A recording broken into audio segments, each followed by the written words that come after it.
എഴുത്തച്ഛന് സാധാരണ അങ്ങനെ ഇടപെടാത്ത ചില സന്ദർഭമുണ്ട്. വേദവ്യാസോൽപ്പത്തി മഹാഭാരതത്തിലെ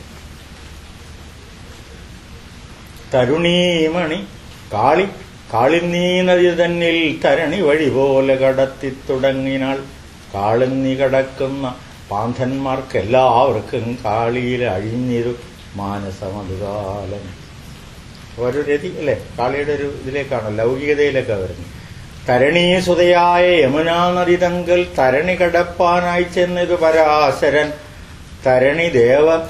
തരണീദേവൻ ഉദിച്ചുയരുന്നതിന് മുമ്പേ തരുണീമണിയെ കണ്ടവനും മോഹം പൂണ്ടൻ. തരുണിദേവൻ ഉദിച്ചുയരുന്നതിന് മുമ്പേ തരുണീമണിയെ കണ്ടവനും മോഹം പൂണ്ടൻ. ഈ വാക്കുകളിലൊക്കെയുള്ള പ്രാസദീക്ഷയൊക്കെ അദ്ദേഹത്തിനും ഉണ്ട്. തരണി സൂര്യൻ. ധരണി തന്നിൽ അവൾക്കൊത്ത നാരികളില്ല ധരണീപതിയുടെ ബീജമായതിനാല്. ദാശരാജാവിന്റെ, ഇവിടെ സാധാരണ ഒരു രാജാവല്ല, മുക്കുവ രാജാവിന്റെ മകളായതുകൊണ്ട്. തീരത്തു ചെന്ന് പുലർകാലേ മാമുനിവരൻ ദൂരത്തു തുഴയുമായി നിന്നിതു കാളിദാനം.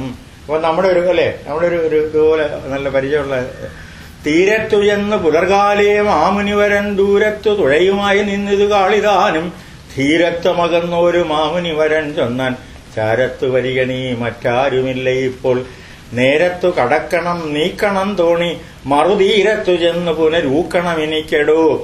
മാരച്ചൂട് അകതാരിൽ പൂരിച്ച മൂലം നിന്നിൽ ഭാരിച്ചോരാശ വന്ന് കൂറത്തു ചമഞ്ഞിത് ചോരിച്ചുവായും നിന്റെ ചീരത്ത മുലകളും വേരിച്ചൊല്ലാളെ വിചാരിച്ചു ഞാൻ കണ്ട നേരം. ഇപ്പൊ ഈ സ്തോത്രം അല്ലാത്ത കാര്യങ്ങളും അല്ലേ, ഇവിടെ ഇപ്പൊ കൃത്യമായിട്ടുള്ള ഒരു സ്ത്രീയുടെ ഇതാ അന്നത്തെ വാക്കുകളൊക്കെ വരുന്നു.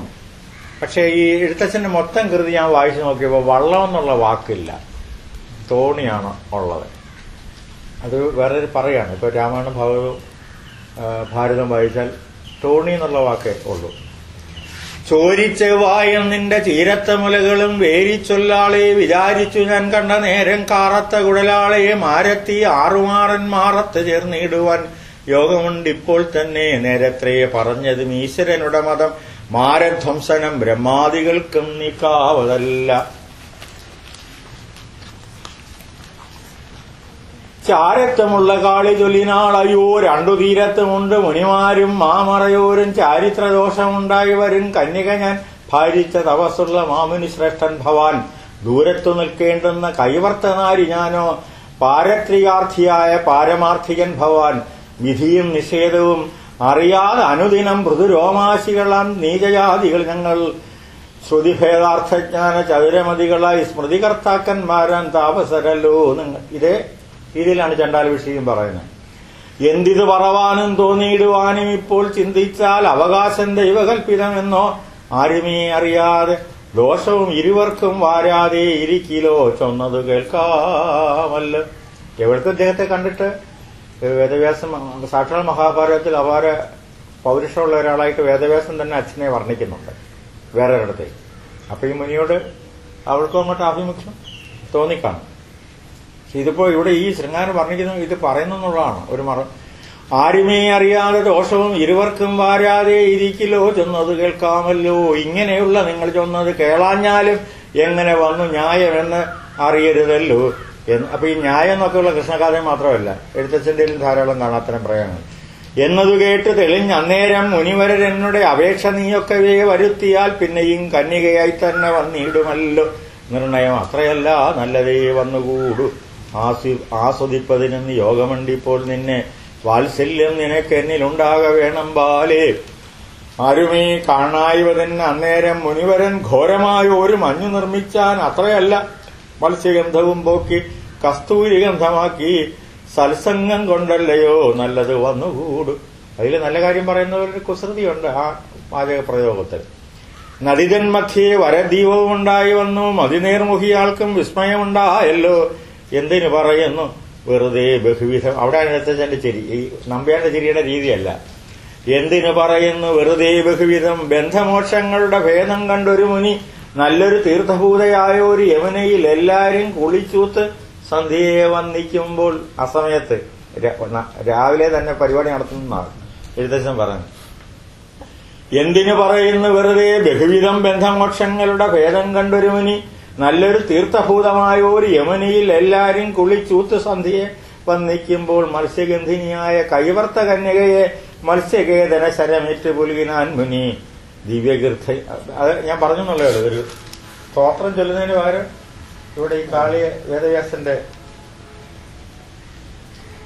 ഒരു വേറൊരു യയാദിയുടെ സർമ്മിഷ്ഠയുടെ അത് ഇത് തന്നെ. ഇങ്ങനെ ചെന്നുകാലമായിരം സംവത്സരം അങ്കജതാപവും പൂണ്ടിരുന്നു ശർമ്മിഷ്ഠയും ഒന്നിച്ചു വളർന്നൊരു തന്നുടെ സഖി നന്നായി മന്നവനോടും കൂടി ക്രീഡിക്കുന്നതും കണ്ടു. ഞാനിപ്പോ കവിത ചൊല്ലലിന്റെ ഒരു ആലാപന ഗരിമയിലേക്ക് പോകുന്നില്ല, കാര്യം മാത്രമാണ് കേട്ടോ. താനൊരു പുരുഷനെ കാണാതെ ഗുഹ തന്നിൽ മാനസതാപം കൊണ്ട് മാരമാൽ പിടിപെട്ട് നാൾതോറും ഇരിക്കുന്നോൾ അക്കാലം അവളുടൽ ചേതോമോഹനമെന്നേ ചൊല്ലാവൂ. കാണും തോറും അന്നവൾ ഋതുധർമ്മം പ്രാപിച്ച് കുളിച്ചു വന്ന് ഉന്നത സ്ഥലങ്ങളും മെല്ലവേ നോക്കി നോക്കി ദന്തശോധന ചെയ്ത് ബന്ധുക സമാധി പന്തത്തിൻ കൊങ്കത്തടത്തിങ്കിൽ കുങ്കുമഞ്ചാട്ടി ഭംഗിയിൽ. ഇപ്പൊ നമ്മൾ പറയുന്ന ചില പുതിയ കഥാകൃത്തുകൾ പെണ്ണുങ്ങളുടെ എഴുത്തിലാണ് ഈ അവനവന്റെ മലയൊക്കെ നോക്കി നിൽക്കുന്ന ആളുകളെ പറ്റി പറയുന്നത്. ഇപ്പൊ ഇവിടെ അതാ പറയുന്നത്. നാളുതോറും ഇരിക്കുന്നോളക്കാലം അവളുടെ ചേതോ മോഹനമെന്നേ ചൊല്ലാവൂ. കാണും തോറും അന്നവൾ ഋതുധർമ്മം പ്രാപിച്ച് കുളിച്ചു വന്ന് ഉന്നത സ്ഥലങ്ങളും മെല്ലവേ നോക്കി നോക്കി ദന്തശോധനയും ചെയ്ത് ബന്ധൂക സമാധാരി പന്തക്കും കൊങ്കത്തടത്തെങ്കിൽ കുങ്കുമം ചാർത്തി ഭംഗിയിൽ കുറിയിട്ട് കുങ്കുമ തിലകം തൊട്ട് അങ്കജൻ തഴ പോലെ പൂങ്കുഴൽ അഴിച്ചിട്ട് നിർമ്മലമായുള്ള ഒരു വസ്ത്രം ഉടുത്തും കൊണ്ട് അമ്പുയ മിഴികളിൽ അഞ്ജനമതും ചേർത്ത് കുണ്ടലഷണ്ടം മിന്നും ഗണ്ഡമണ്ഡലത്തിങ്കിൽ കുണ്ടലി ഫണം പോലെ പത്തിക്കീറ്റതും ചേർത്ത് സ്വർണഭൂഷണങ്ങളുമൊക്കെ അണിഞ്ഞ് ഒരു കണ്ണാടി തന്നിൽ മുഖവത്വവും നോക്കി നോക്കി നല്ലൊരു പുരുഷനെ ചിന്തിച്ച് ചിന്തിച്ച് ഉള്ളിൽ ഉല്ലാസം ചേർന്ന ഒരു അശോകത്തെയും ചാരി നിന്നു. ഇതിന് അശോകത്തിന് പകരം ചണ്ടാലൂഷിൽ മരം ചാരി നിൽക്കുന്ന അതേ രംഗം.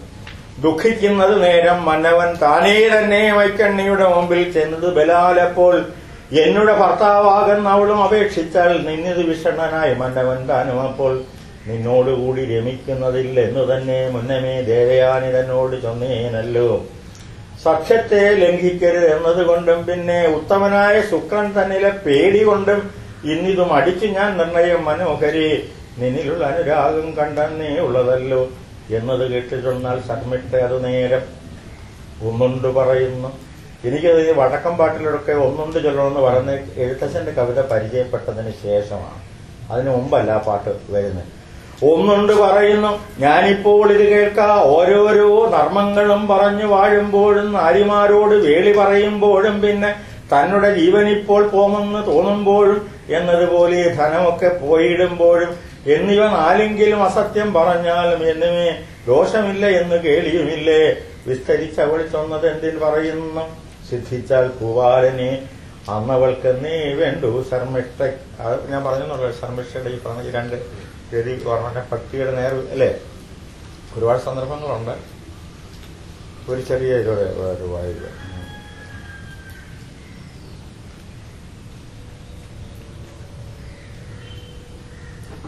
യുദ്ധത്തിന്റെ സഞ്ജയ് ധൃതരാഷ്ട്രക്ക് ഒരു ലൈവ് ടെലികാസ്റ്റാണ്, അറിയാമല്ലോ. അത് അവിടെ നടക്കുന്ന അപ്പം ഇങ്ങനെ സഞ്ജയനെ പറഞ്ഞു കൊടുക്കുന്നതാണ്. ഈശ്മോറും സുന്ദരകാന്ഡത്തിന്റെ അതേ ഛന്ദസ്സിലാണ്. അപ്പൊ ഞാനിവിടെ വായിച്ചതൊന്നുമല്ല, അത് കുറച്ചുകൂടി അതിനുവേണ്ടി വായനയ്ക്ക് വേണ്ടി തന്നെ വായിച്ചാല് അത് അതിന് തുടക്കമായി വാങ്ങും. അറിവതിനു വിരവിനോട് പറക നീ ഇന്നിയും ആത്മജന്മാർ പടക്കോപ്പുകൾ സഞ്ജയ പുനരവനും അരജനോട് പുതുമയോട് ചൊല്ലിനാൻ പുനരവനും അരജനോട് പുതുമയോട് ചൊല്ലിനാൻ പൂർവംശോത്ഭവന്മാരായ മന്നവർ തകിൽ മുരശു പറ പടക തുടികളോട് സംഘവും തമ്മിട്ടവും നല്ല മദ്ദളം വീണ. ഇതൊക്കെ യുദ്ധത്തെപ്പറ്റി പറയുന്ന വാക്കുകൾ ഇത്തരത്തിലെല്ലാം കേരളത്തിലെ സാധനങ്ങളാണ്.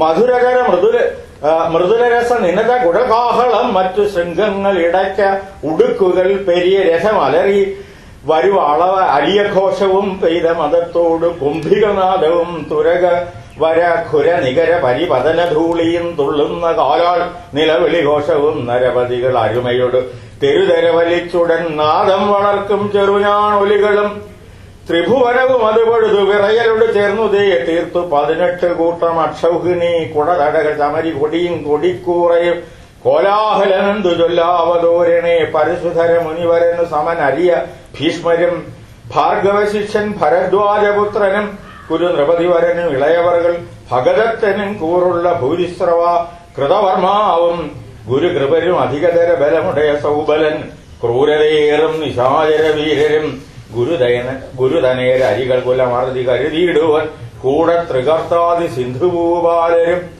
കടലോട് അടൽ കരുതും ഒരു കടലോട് സമാനമായി കാണായി പാണ്ഡവന്മാർ പടക്കൂട്ട്. പിന്നെ ഇത് പൊട്ടിത്തെറിക്കുന്ന കേട്ടോ അടുത്ത ഭാഗം. ശരിക്കും രഥവാദമൊക്കെ ഓടുന്നിടത്തൊക്കെ ഞാൻ അതിന്റെ തുടക്കം പറഞ്ഞെന്നുള്ളേ ഉള്ളൂ. അപ്പൊ യുദ്ധവും അപ്പൊ എഴുത്തച്ഛനെ പറ്റി നമ്മൾ ആദ്യമൊക്കെ പറയുമ്പോൾ അല്ലേ ഒരു ഭക്തി മാത്രമായിട്ടാണല്ലോ. അപ്പൊ ഇതിൽ വരുമ്പോ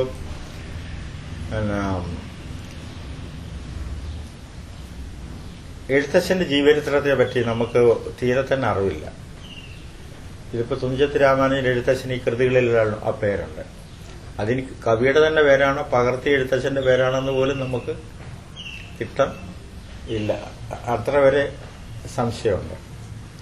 പിന്നീട് ഇതില് വേറെ കൃതികളിലൊന്നും പരാമർശമില്ല. ഈ രാമായണത്തിന്റെ തുടക്കത്തിൽ ഒരു ഗുരുവിനെ പറ്റി പറയുന്നുണ്ട്. അഗ്രജൻ മമ സദാവിദുഷാമഗ്രേശ്വരൻ മൽഗുരുനാഥൻ അനേകാന്തേവാസികളോട്. അപ്പൊ അനേക അന്തേവാസികളോട് ശിഷ്യന്മാരുടെ വലിയ സാന്നിധ്യത്തിൽ ഒരു ഗുരുകുലം ഇദ്ദേഹത്തിന്റെ ഒരു ജ്യേഷ്ഠൻ അല്ലെങ്കിൽ ഒരു പൂർവ്വഗാമി നടത്തിയിരുന്നു. പക്ഷെ അന്നേരം 16-ാം നൂറ്റാണ്ടിലെ ഗുരുകുലത്തെ പറ്റിയുള്ള കൃത്യമായ പഠനം നടത്തിയാലേ ഇത്തരം ഗുരുകുലങ്ങളിൽ എവിടെയെങ്കിലും എഴുത്തച്ഛന് അല്ലെ. പിന്നീട് ഹരിനാമകീർത്തനത്തിലൊരു നീലകണ്ഠ ഗുരുവിനെ പറ്റി പറയുന്നുണ്ട്. അതൊരു പേരാണോ ശിവന്റെ പര്യായമാണോ എന്നൊക്കെ ആളുകൾ തർക്കമുണ്ട്. എന്തായാലും അക്കാലത്ത് നമുക്ക് അതിനെപ്പറ്റി ഒന്നും ഒരു രേഖ ഇന്നില്ല, പഠനവും നടത്തിയിട്ടില്ല. ഈ രണ്ട് പരാമർശങ്ങളല്ലാതെ വേറെ യാതൊന്നുമില്ല. പിന്നെ ആധ്യാത്മരാമായണത്തിൽ താൻ ബ്രഹ്മപാദജൻ എന്ന് പറയുന്നുണ്ട്. അപ്പൊ ശൂദ്രനാണെന്നുള്ള ഒരു ജനസാമാന്യത്തിന് വേണ്ടിയാണെന്നും പറയുന്നുണ്ട്. ഇതല്ലാതെ നമ്മൾ പോയാല് തുഞ്ചൻ പറമ്പിന്റെ പരിസരത്തിലെങ്ങും എഴുത്തച്ഛൻ കുടുംബങ്ങൾ കാണുന്നില്ല. എഴുത്തച്ഛന്മാർ അവിടെ ഉണ്ടായിരുന്നു. ആ ഒരു കുടുംബത്തിൽ നിന്നാണ് വന്നതെങ്കിൽ അങ്ങനെ ഒരു സാന്നിധ്യം ഇല്ല. എഴുത്തച്ഛന് മുമ്പ് എഴുത്തച്ഛൻ ജാതി ഉണ്ടായിരുന്നു. എഴുത്തച്ഛന്മാർ നമ്മൾ തിരുവിതാംകൂർ കണക്കപ്പിള്ള എന്ന് പറയുന്ന പോലെ കോഴിക്കോട്ട് സാമൂതിരിയുടെ അവിടെ ഈ രേഖകളിൽ എഴുതുന്ന ആളുകളുടെ ഒരു ഔദ്യോഗിക നാമമായിരുന്നു മേനോൻ എന്നുള്ളതിന് തഹസീൽദാർ പോലെയുള്ള അർത്ഥമില്ലേ, വില്ലേജ് ഓഫീസർ എന്നൊക്കെയുള്ള അർത്ഥമുള്ളതുപോലെ ഒരു ഔദ്യോഗിക നാമമായിരുന്നു. ഇത്രയും കാര്യങ്ങളല്ലാതെ എഴുത്തച്ഛൻ എവിടുത്തുകാരനാണെന്നോ ആരാണെന്നോ പേരെന്താണെന്നുള്ളതിന് ഈ രാമാനുജൻ എഴുത്തച്ഛൻ എന്ന് പറയുന്നത് നമുക്ക് തെളിവ് ഇല്ല. ഐതിഹ്യങ്ങൾ എന്ന് പറഞ്ഞാൽ അമ്പലപ്പുഴ വന്ന് ഈ രാജാവ് പറഞ്ഞിട്ട് തെലുങ്ക് അധ്യാത്മരാമായണം മറ്റേ വാൽമീകി രാമായണമല്ല അക്രി. പിന്നീട് അദ്ദേഹം ഈ തിരുവനന്തപുരത്ത് നാവായിക്കുളത്ത് കണക്ക് പഠിക്കാൻ പോയിട്ടുണ്ടെന്നും ശുചീന്ദ്രത്ത് ഈ അധ്യാത്മരാമായണം വായന നടത്തിയിട്ടുണ്ടെന്നും പിന്നീട് അദ്ദേഹത്തെ ശിഷ്യന്മാരാണ് മറ്റേ ചിറ്റൂര് മഠം സ്ഥാപിച്ചു എന്നൊക്കെ പറയും. ഇതിനൊന്നും അപ്പൊ തുഞ്ചൻ പറമ്പെന്ന് ഇന്ന് പറയുന്നിടത്ത് പുരാതനമായ അതൊന്നുമില്ല. തുഞ്ചിന പറമ്പെന്ന് പറഞ്ഞാൽ ശവപ്പറമ്പെന്നുള്ള അർത്ഥമേ ഉള്ളൂ. അപ്പൊ അതവിടെ എഴുത്തച്ഛൻ ജീവിച്ചതാണോ പഴയ കാലത്ത് ഒരു ശവപ്പറമ്പായിരുന്നു എന്നൊക്കെ പോലും. കാരണം അവിടെ വേറെ എഴുത്തച്ഛൻ കുടുംബങ്ങൾ ഇല്ല. അമ്പലപ്പുഴ വന്നാണ് ഇത് എഴുതിയത്. രാമായണ ഭാരതങ്ങളുടെയൊക്കെ ഇന്നും കൃത്യമായ അനുഷ്ഠാന വായനയും ഒക്കെ ഉള്ളത് തിരുവിതാംകൂറിലാണ്. ഈ കർക്കടക വായനയല്ല, അല്ലാതെ വൃശ്ചികം 1 മുതൽ 41 ദിവസം പിറന്നാളിനുള്ള വായന, രാമായണ ശ്രീരാമ പട്ടാഭിഷേകം വരെ ഒരു പകൽ കൊണ്ട് വായിക്കല്, പക്കനാളിന് ഭാഗവതം വായിക്കല്, സപ്താഹത്തിന് എടുത്ത ഈ മലയാളം ഭാഗവതം തന്നെ വായിക്കല്, ഇതൊക്കെ ഇവിടുത്തെ ഒരു ഏർപ്പാടാണ്. ഇപ്പോഴും തുടരുന്ന പണ്ടേ ഉള്ളതാണ്. ഞാൻ അത്രയേ അത് പറഞ്ഞുള്ളൂ. ഇനി എഴുത്തച്ഛന്റെ നമ്മുടെ എഴുത്തിലേക്ക് പോകുമ്പോൾ പൊതുവെ ഉള്ളൊരു എല്ലാ സാഹിത്യകാരന്മാരിലും പൊതുവെ പറയുന്നത് അദ്ദേഹം ഒരു ഉത്തമ വിവർത്തകനായിരുന്നു. ഈ കഥകളൊക്കെ സ്വീകരിച്ചതുകൊണ്ട് എന്ന് പറയുന്നുണ്ട്. പിന്നീട് അദ്ദേഹത്തെ പറ്റി പറയുന്നത് ഈ എഴുത്തച്ഛന്റെ ഒരു പക്വത കുറഞ്ഞ രചനയാണ് ഭാഗവതം. രാമായണം ആദ്യം എഴുതി, മഹാഭാരതം പിന്നീട് എഴുതി. ഇതിൽ നമ്മൾ അറിയേണ്ട കാര്യം പ്രകൃത്യ എഴുത്തച്ഛൻ ആധാരമാക്കിയത് ഇപ്പൊ കുഞ്ഞിക്കുട്ടൻ നമ്പുരാൻ മഹാഭാരതം വിവർത്തനത്തിന് ഏത് മൂലകൃതിയാണ് പിന്നെ എടുത്തതെന്നുള്ളത് വടക്കൻകൂർ ആചാര്യർക്ക് പോലും തിട്ടപ്പെടുത്താൻ കഴിഞ്ഞില്ല. പുള്ളിക്ക് പരിചയമുള്ള മൂലകൃതികൾ അല്ല.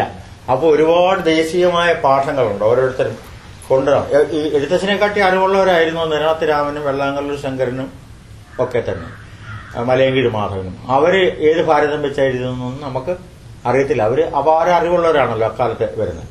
അപ്പൊ ഇതില് നമ്മൾ മനസ്സിലാക്കേണ്ടത് രാമായണം, വാൽമീകി രാമായണമായാലും ഒരു ഏകാഗ്രമായ കഥയുണ്ട്.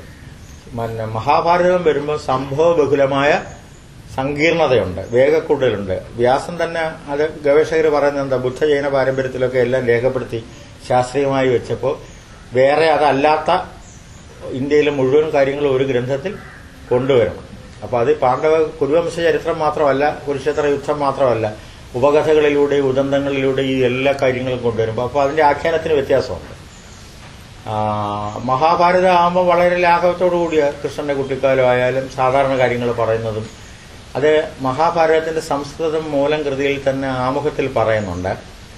ഭക്തിക്ക് അകാല വാർദ്ധക്യം വന്ന് ഗുജറാത്ത് പോലെയുള്ള പ്രദേശങ്ങളിൽ വിദേശാക്രമണം വന്ന് ഏതാണ്ട് 16ാം നൂറ്റാണ്ടിൽ എഴുതിയാണ് വേദവ്യാസന്റെ പേരിൽ പറയുന്നെങ്കിലും സുഖമഹർഷി ഋഷികേശത്തിരുന്ന് പറഞ്ഞു കൊടുക്കുന്നു. അതിന്റെ ആമുഖത്തിൽ തന്നെ അത് എന്നാണ് ഇത് വരുന്നതെന്നൊക്കെയുള്ള മുഴങ്ങോട്ട് കൃഷ്ണനുള്ള വിവർത്തനം ചെയ്തപ്പോൾ അക്കാര്യം പറയുന്നുണ്ട്. എഴുത്തച്ഛൻ അത്തരം കാര്യങ്ങൾ ആമുഖത്തിൽ പറയുന്നില്ല. അപ്പോൾ അത് ഞാൻ പറയുന്നത് ഈ കൃതികൾക്ക് പ്രകൃത്യാ തന്നെ ഈ ആഖ്യാനത്തിൽ ഈ വ്യത്യാസം ഉണ്ട്. രാമായണം പോലല്ല ഭാഗവതം. ലോകത്തെ ഏത് ഫിക്ഷനെ അതിശയിക്കുന്ന അത്യത്ഭുതകരമായ ഒരു ആഖ്യാന സങ്കീർണത മഹാഭാരതത്തിനുണ്ട്. ഇറ്റാലോ കാലുവിനേക്കാളും മിലാൻ കുണ്ടറേക്കാളും ഉംബർട്ടോയേക്കാളും ഒക്കെ തന്നെ അതിഗംഭീരമായ ഒരു ഗഹനതയും ഒരു ഫിക്ഷൻ റൈറ്റർക്ക് സങ്കല്പിക്കാനാവാത്ത ഒരുപാട് കാര്യങ്ങൾ അത് മഹാഭാരതത്തെ പറ്റി പറയുമ്പം പറയേണ്ടതാണ്.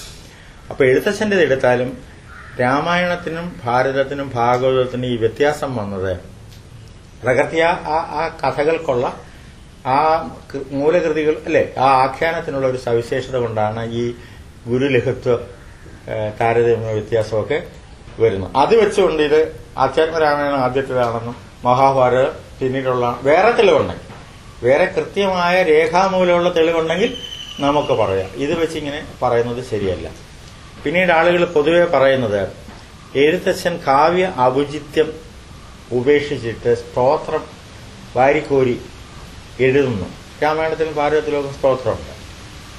അതിനുള്ള മറുപടി എഴുത്തച്ഛൻ വാൽമീകി രാമായണം അറിയാവുന്ന ആളാണ്, മഹാഭാരതം അറിയാവുന്ന ആളാണല്ലോ. രാമായണത്തിന് തുടക്കത്തിൽ വേദവ്യാസനെ സ്മരിച്ചിട്ടാണ് വാൽമീകിയെ പോലും സ്മരിക്കുന്നത്. അപ്പൊ ഇതൊക്കെ അറിയാൻ വയ്യാത്ത ആളല്ല. പക്ഷെ അന്നത്തെ കാലത്തിന് അദ്ദേഹം സ്വീകരിച്ചത് വാൽമീകി രാമായണത്തിന്റെ അസ്ഥികൂടമല്ല, ഭക്തി പ്രമേയ പ്രധാനമായ അധ്യാത്മരാമായണത്തിന്റെ ഇതാണ്.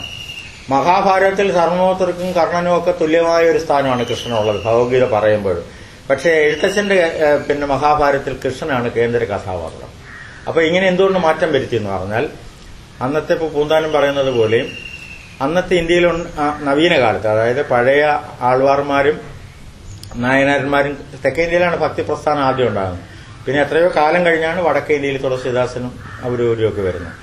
അപ്പൊ ബംഗാളിലൊക്കെ ചൈതന്യനും ഒക്കെ വരുന്നത്. അപ്പൊ അത് കഴിഞ്ഞിട്ട് ഇവിടെ ഈ ഭക്തി പ്രസ്ഥാനം വീണ്ടും വരുമ്പോൾ അന്നത്തെ ഒരു കലികാലത്ത് മോക്ഷമാർഗം എന്ന് പറയുന്നത് നാമസങ്കീർത്തനമാണ്. നമ്മൾ മറ്റ് ക്രിയകളല്ല. ഈ സ്തോത്രം ചെയ്യുക, സ്തുതിക്കുക. ജ്ഞാനത്തിലേക്കുള്ള മാർഗവും ഭക്തിയിലൂടെയാണ്, തിരിച്ചല്ല. ഭക്തിയിലൂടെ ജ്ഞാനത്തിൽ എത്തുക എന്ന ഒരിതാണ്.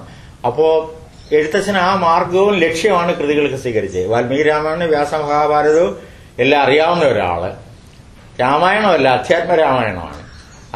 രാമായണത്തെ അധ്യാത്മരാമായണമാക്കുന്നത് അതിലെ സ്തോത്ര സമൃദ്ധി കൊണ്ടാണ് ആ രീതിയിൽ അത് വരുന്നത്. അപ്പം മഹാഭാരതത്തിലും ഭാഗവതത്തിലും ഒക്കെ ഈ സ്തോത്രങ്ങൾ നമ്മൾ മാറ്റിക്കഴിഞ്ഞാൽ, ജഡായു സ്തുതിയാണെങ്കിലും പിന്നെ കബന്ധന്റെ സ്തുതിയാണെങ്കിലും കൈകേയി തന്നെ അല്ലെ കൗസല്യ തന്നെ സ്തുതിക്കുന്നതാണെങ്കിലും തിരിച്ച് ലക്ഷ്മണോപദേശമാണെങ്കിലും സീത പറയുന്നതും ഹനുമാന്റെയും വിശേഷിച്ചും ആദിത്യ ഹൃദയം രാമായണത്തിലെ ഇത് മാറ്റിക്കഴിഞ്ഞാൽ രാമായണം ഒരു ജഡമായിട്ട് നമുക്ക് തോന്നും. അതുപോലെയാണ് അവിടുത്തെ പിന്നെ ഭാരതത്തിലെ അല്ലേ ഈ പാർത്ഥസാരഥി സ്തോത്രം, അതുപോലെ അങ്ങനെ ഒരുപാട് സന്ദർഭങ്ങളിൽ വരുന്ന സ്തോത്രങ്ങൾ, ഈ പിന്നെ കൃഷ്ണനെ പറ്റിയുള്ള അർജുനന്റെ വിശ്വദർശനം, അതുപോലെയുള്ള ഒരുപാട് സന്ദർഭങ്ങളുണ്ട്. ഭാഗവതത്തിലും പ്രഹ്ലാദ സ്തുതിയൊക്കെ അപാര ശക്തിയുള്ള, ആദിത്യ ഹൃദയം പോലെ തന്നെയുള്ള ശക്തിയുള്ള സ്തോത്രങ്ങളാണ്. ഇപ്പൊ പൂന്താനവും പറയുന്നുണ്ടല്ലോ, ഈ കാലമിന്ന് കലിയുഗമല്ലയോ ഭാരതം ഈ പ്രദേശവുമല്ലയോ എന്ന് പറയുന്നത്. ഒരു തവണയെങ്കിലും അറിഞ്ഞോ അറിയാതെ ആണെങ്കിലും നാമസങ്കീർത്തനം ചെയ്യുക എന്നുള്ളതാണ് അന്നത്തെ മോക്ഷമാർഗം. അപ്പൊ തിരിച്ചാണത്. എഴുത്തച്ഛൻ സ്വീകരിച്ച കാവ്യ അത് ഈ കൃതികളിൽ ആവർത്തിച്ച് പറയുന്നുണ്ട്. ഭക്തിയാണ്, സാധാരണക്കാർക്ക് വേണ്ടിയിട്ടാണ്. അതുകൊണ്ട് മോക്ഷമാർഗത്തിന് നാമസങ്കീർത്തനമാണ്. ഈ വിമർശകർ പറയുന്നത് പോലെ കാവ്യ ഔചിത്യം ഉപേക്ഷിച്ച് സ്തുതിക്കലല്ല, സ്തുതിക്കാനുള്ള സന്ദർഭം കിട്ടുമ്പോഴൊക്കെ വെറുതെ സ്തുതിക്കലല്ല. അഹല്യയ്ക്ക് മോക്ഷം കിട്ടുമ്പോഴാണ് അഹല്യ സ്തുതിക്കുന്നത്, അല്ലെ ചുമ്മാതെ അല്ലേ? അപ്പൊ അഹല്യ അതുവരെ തിരസ്കൃതിയായി അപമാനിതയായി വരുന്ന സന്ദർഭത്തിൽ ഒരു സ്ത്രീയുടെ സ്തുതിയ. ജഡായുവിന് അല്ലെ ആ സന്ദർഭത്തിലാണ്, ഒരു പരലോക യാത്രയിലേക്കാണ്. കബന്ധൻ ഗന്ധർവത്വം വീണ്ടും കിട്ടുമ്പോഴാണ് സ്തുതിക്കുന്നത്. അതും അപ്പൊ ഇങ്ങനെ സാധാരണ കഥാപാത്രങ്ങളിലൂടെയുള്ള അല്ലെങ്കിൽ മോക്ഷം കിട്ടുക, രക്ഷപ്പെടുക, പുതിയ ദിശാബോധം ഉണ്ടാകുക, ഇങ്ങനെ സന്ദർഭങ്ങളിലാണ് ഈ സ്തോത്രങ്ങൾ ഒരുപാട് വരുന്നത്. അപ്പൊ ഈ സ്തോത്രങ്ങളോട് ഈ തന്റെ കൃതിയുടെ ഈ ഭക്തി മാർഗം നാമസങ്കീർത്തനത്തിലൂടെ മോക്ഷം നേടുക എന്നുള്ള ആ ഒരു ഇതിന് ഔചിത്യം വിടുകയല്ല, താൻ സ്വീകരിച്ച കാവ്യമാർഗത്തിന് ഉചിതമായ ഒരു പന്ഥാവ് നേടുകയാണ്. ഇനി അടുത്ത ഞാൻ പറയാം. ഇന്ന് നമ്മളിപ്പം രാഷ്ട്രീയ കവിതയുടെ പ്രതിജ്ഞാബദ്ധത എന്ന് പറയുമ്പോൾ പൊളിറ്റിക്കൽ കമ്മിറ്റ്മെന്റ് ആണ് അല്ലെ, സാമൂഹിക. അന്നത്തെ ആ കവികളുടെ പ്രതിജ്ഞാബദ്ധത ഭക്തിയായിരുന്നു. അപ്പൊ അതുകൊണ്ടാണ് ഹരിനാമകീർത്തനം എഴുതുന്നതും ഭാഗവത സ്തോത്രത്തിന് ആമുഖം എഴുതുന്നതും എല്ലാം തന്നെ ആ രീതിയിലുള്ള ഇതാണ്. ഞാനിപ്പോ പറഞ്ഞ 3 കാര്യങ്ങൾ പുതിയ സാഹിത്യ ചരിത്രത്തിൽ. ഈ വിവർത്തകം എന്ന് പറയുമ്പോൾ നമ്മൾ അധ്യാത്മരാമായണം മൂലം വായിക്കുക, കാരിക വായിക്കുന്ന പോലെയേ ഉള്ളൂ. വാൽമീകി രാമായണം അനിഷ്ടപി ഛന്ദസ്സിലാണ് എഴുതിയിരിക്കുന്നത്. ഇപ്പൊ വാൽമീകി രാമായണത്തിലെ സുന്ദരകാന്ഡം വായിച്ച ഒന്നാം തരം കവിതയാ. എഴുത്തച്ഛന്റെ സുന്ദരകാന്ഡം വായിക്കും അതല്ല, എഴുത്തച്ഛന്റെ യുദ്ധവർണ്ണന വായിക്കുമ്പോൾ ശരിക്കും ഒരു മൽപ്പിടുത്തം അല്ലെ, അതിന്റെ ക്രിയകളുടെ ആവർത്തനം. അപ്പൊ അത് അപാരമായ ഊർജ്ജ സംക്രമണം, നമ്മുടെ ദ്രാവിഡ വൃത്തത്തിന്റേതായിട്ടുള്ള അപാരമായ സാധ്യതകളൊക്കെ ഉപേക്ഷിച്ച് ഏത് ഭാഗം വായിച്ചാലും ഒരു സ്വതന്ത്ര കവിതയായിട്ട് തോന്നുകയുള്ളൂ. നേരെ തിരിച്ച് ഇന്ത്യയിലെ എല്ലാ രാജസ്ഥാനി ഭാഷയിലൊഴിച്ച എല്ലാ നവോത്ഥാന കവിതകൾ വരുന്നത് വിശേഷിച്ചും അബ്രാഹ്മണ പാരമ്പര്യത്തിൽ രാമായണ ഭാഗവത കഥകളുടെ ഇതിവൃത്തം സ്വീകരിച്ചുകൊണ്ട് അതാത് ദേശത്തെ കവികൾ അവരുടെ സ്വതന്ത്ര കൃതികൾ എഴുതുകയായിരുന്നു. അല്ലാതെ മറ്റേതിനെ ഇങ്ങനെ കേവല വിവർത്തനം അല്ല. പക്ഷെ അതിനു മുമ്പുള്ള എല്ലാ കൃതികളിലുടെയും സംസ്കാരം അവർ സ്വീകരിച്ചിട്ടുണ്ട്. രാമായണത്തിന് മാത്രമല്ല, കാളിദാസന്റെ സ്വീകരിച്ച് കാണും, ഭാസന്റെ സ്വീകരിച്ച് കാണും. അങ്ങനെ എല്ലാ രീതിയിലും ആ രീതിയിലാണ് കാണുന്നത്. അപ്പൊ എഴുത്തച്ഛന്റെ സ്തോത്രം എടുത്താലും മറ്റേത് സന്ദർഭം എടുത്താലും ലളിതമായ കാര്യങ്ങൾ എടുത്താൽ ഈ സ്വതന്ത്ര കാവ്യത്തിന്റെ ഊർജം ഏത് വളവിലും തിരിവിലും എവിടെയും കാണും. അത് കരുണരസോ യുദ്ധം വർണ്ണിക്കുമ്പോഴോ ഭക്തി വർണ്ണിക്കുമ്പോഴോ ഒക്കെയാണ് കാണുന്നത്. ഇപ്പൊ ഞാൻ പറഞ്ഞ ലളിതമായ ഒരു ഉദാഹരണം എടുത്താലും അതിന് ഒരു വേറെ ഇത് വരും. രാമായണം തുടങ്ങുമ്പം ശ്രീരാമ രാമ രാമ ശ്രീരാമചന്ദ്ര ജയ എന്ന് ആദ്യം.